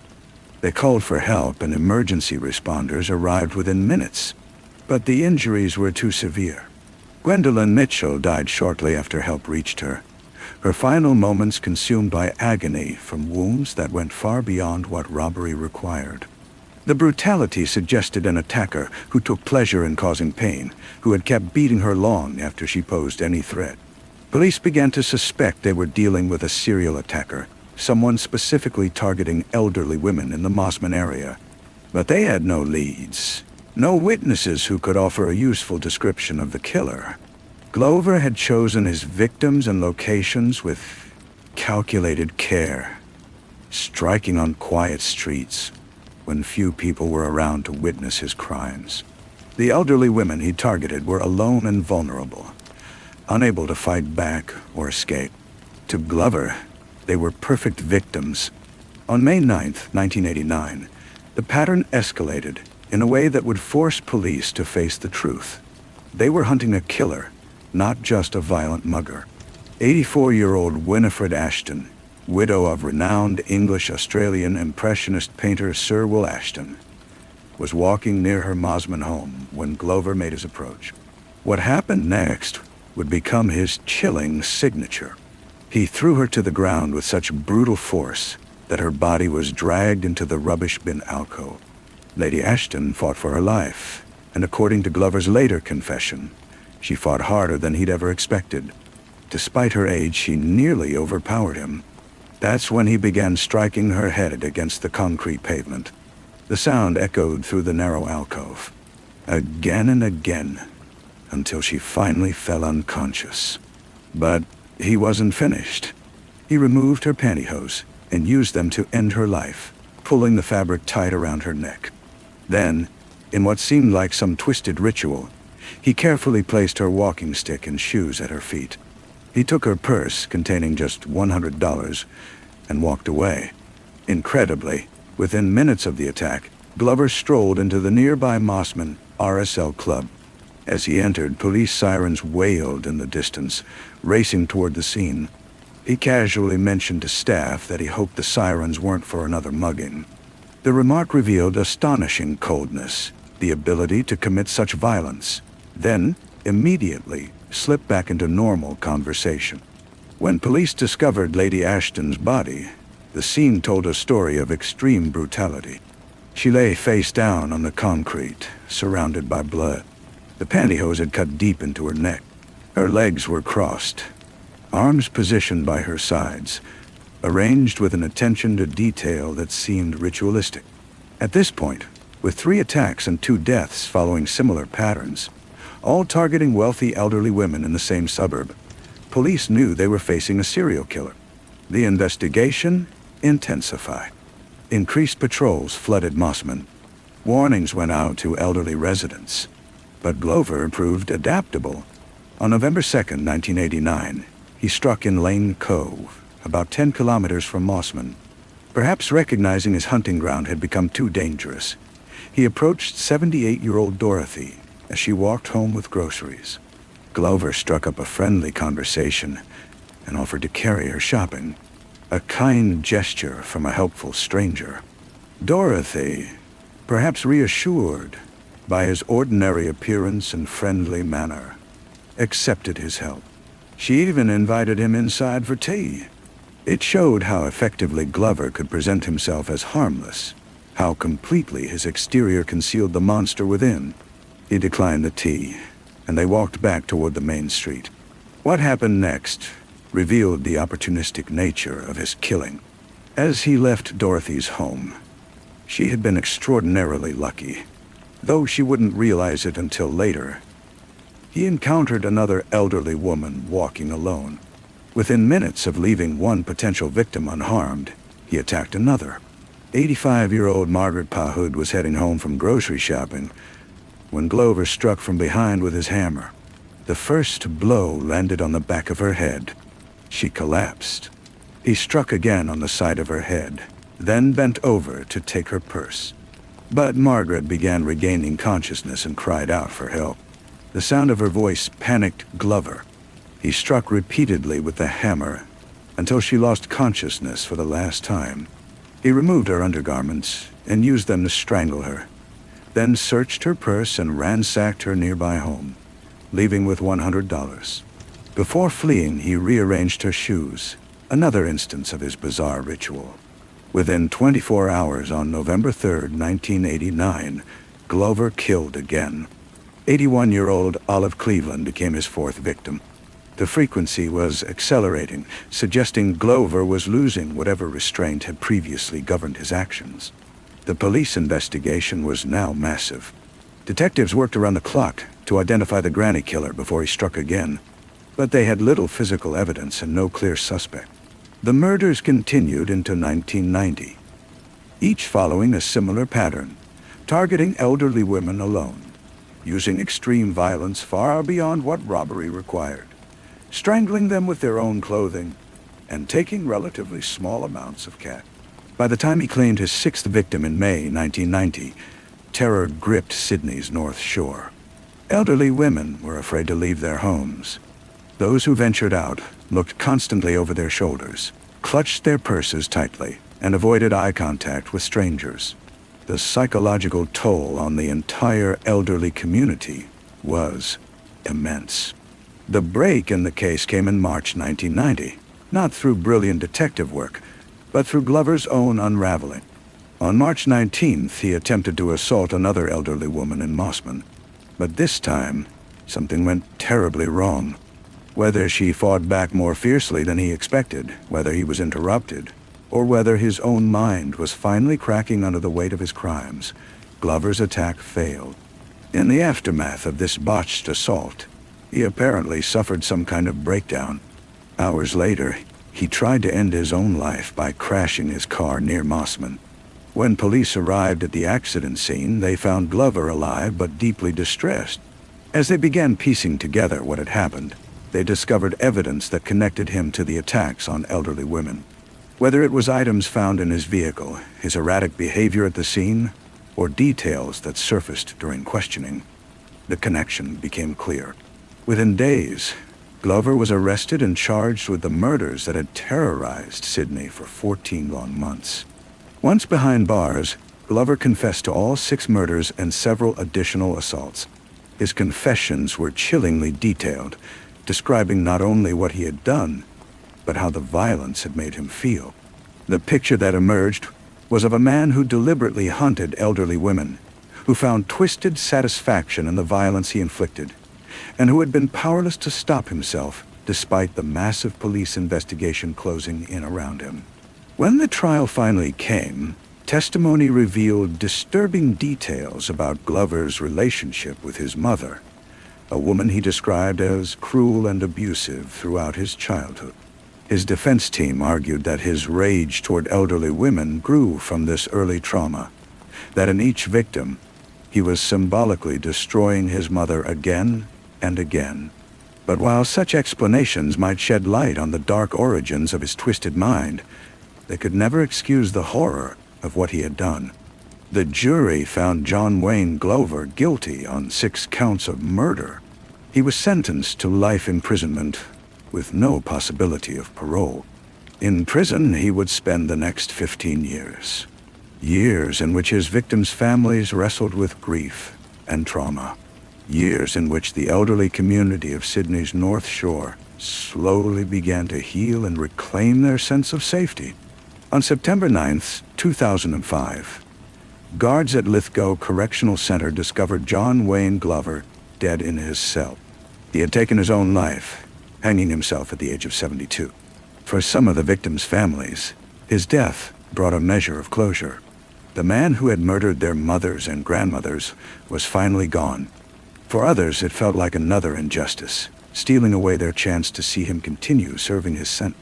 The legacy of the granny killer reaches far beyond the 6 women whose lives he stole and the 3 others he assaulted and left forever changed. His crimes exposed just how vulnerable elderly women living alone could be, and how easily a predator could exploit their trust and physical frailty. The case sparked changes in how police approached crimes against the elderly and raised awareness about protecting our most vulnerable community members. The names of his victims deserve to be remembered not merely as entries in a serial killer's grim record, but as real people whose lives held deep value and meaning. Gwendolyn Mitchell-Hill, Lady Winifreda Ashton, Muriel Falconer, Margaret Pahoud, Olive Cleveland, and Joan Sinclair Dodd. Each was someone's mother, grandmother, or cherished friend. Each had witnessed decades of history unfold, survived wars and hardships, raised families, and enriched their communities in countless ways. Their final moments should never have been filled with terror and pain, at the hands of a man who saw them only as targets for his rage. The case of John Wayne Glover, the granny killer, remains one of Australia's most chilling serial murder investigations. It serves as a stark reminder that evil can hide behind the most ordinary face, that monsters don't always announce themselves, but can move through society appearing perfectly normal until the moment they reveal their true nature. And it stands as a tribute to the courage of elderly women who, despite knowing a killer was hunting people just like them, continued living their lives with grace and strength, refusing to be caged by fear. Even as one of their own stalked them through the quiet streets of Sydney's North Shore. Thank you for staying with me until the end of tonight's true crime tale. If this case captivated you, don't forget to subscribe and hit that notification bell so you won't miss tomorrow's investigation, and to help our channel continue bringing you these stories. Sleep well. Stay curious. And I'll be back tomorrow night with another true mystery from the shadows.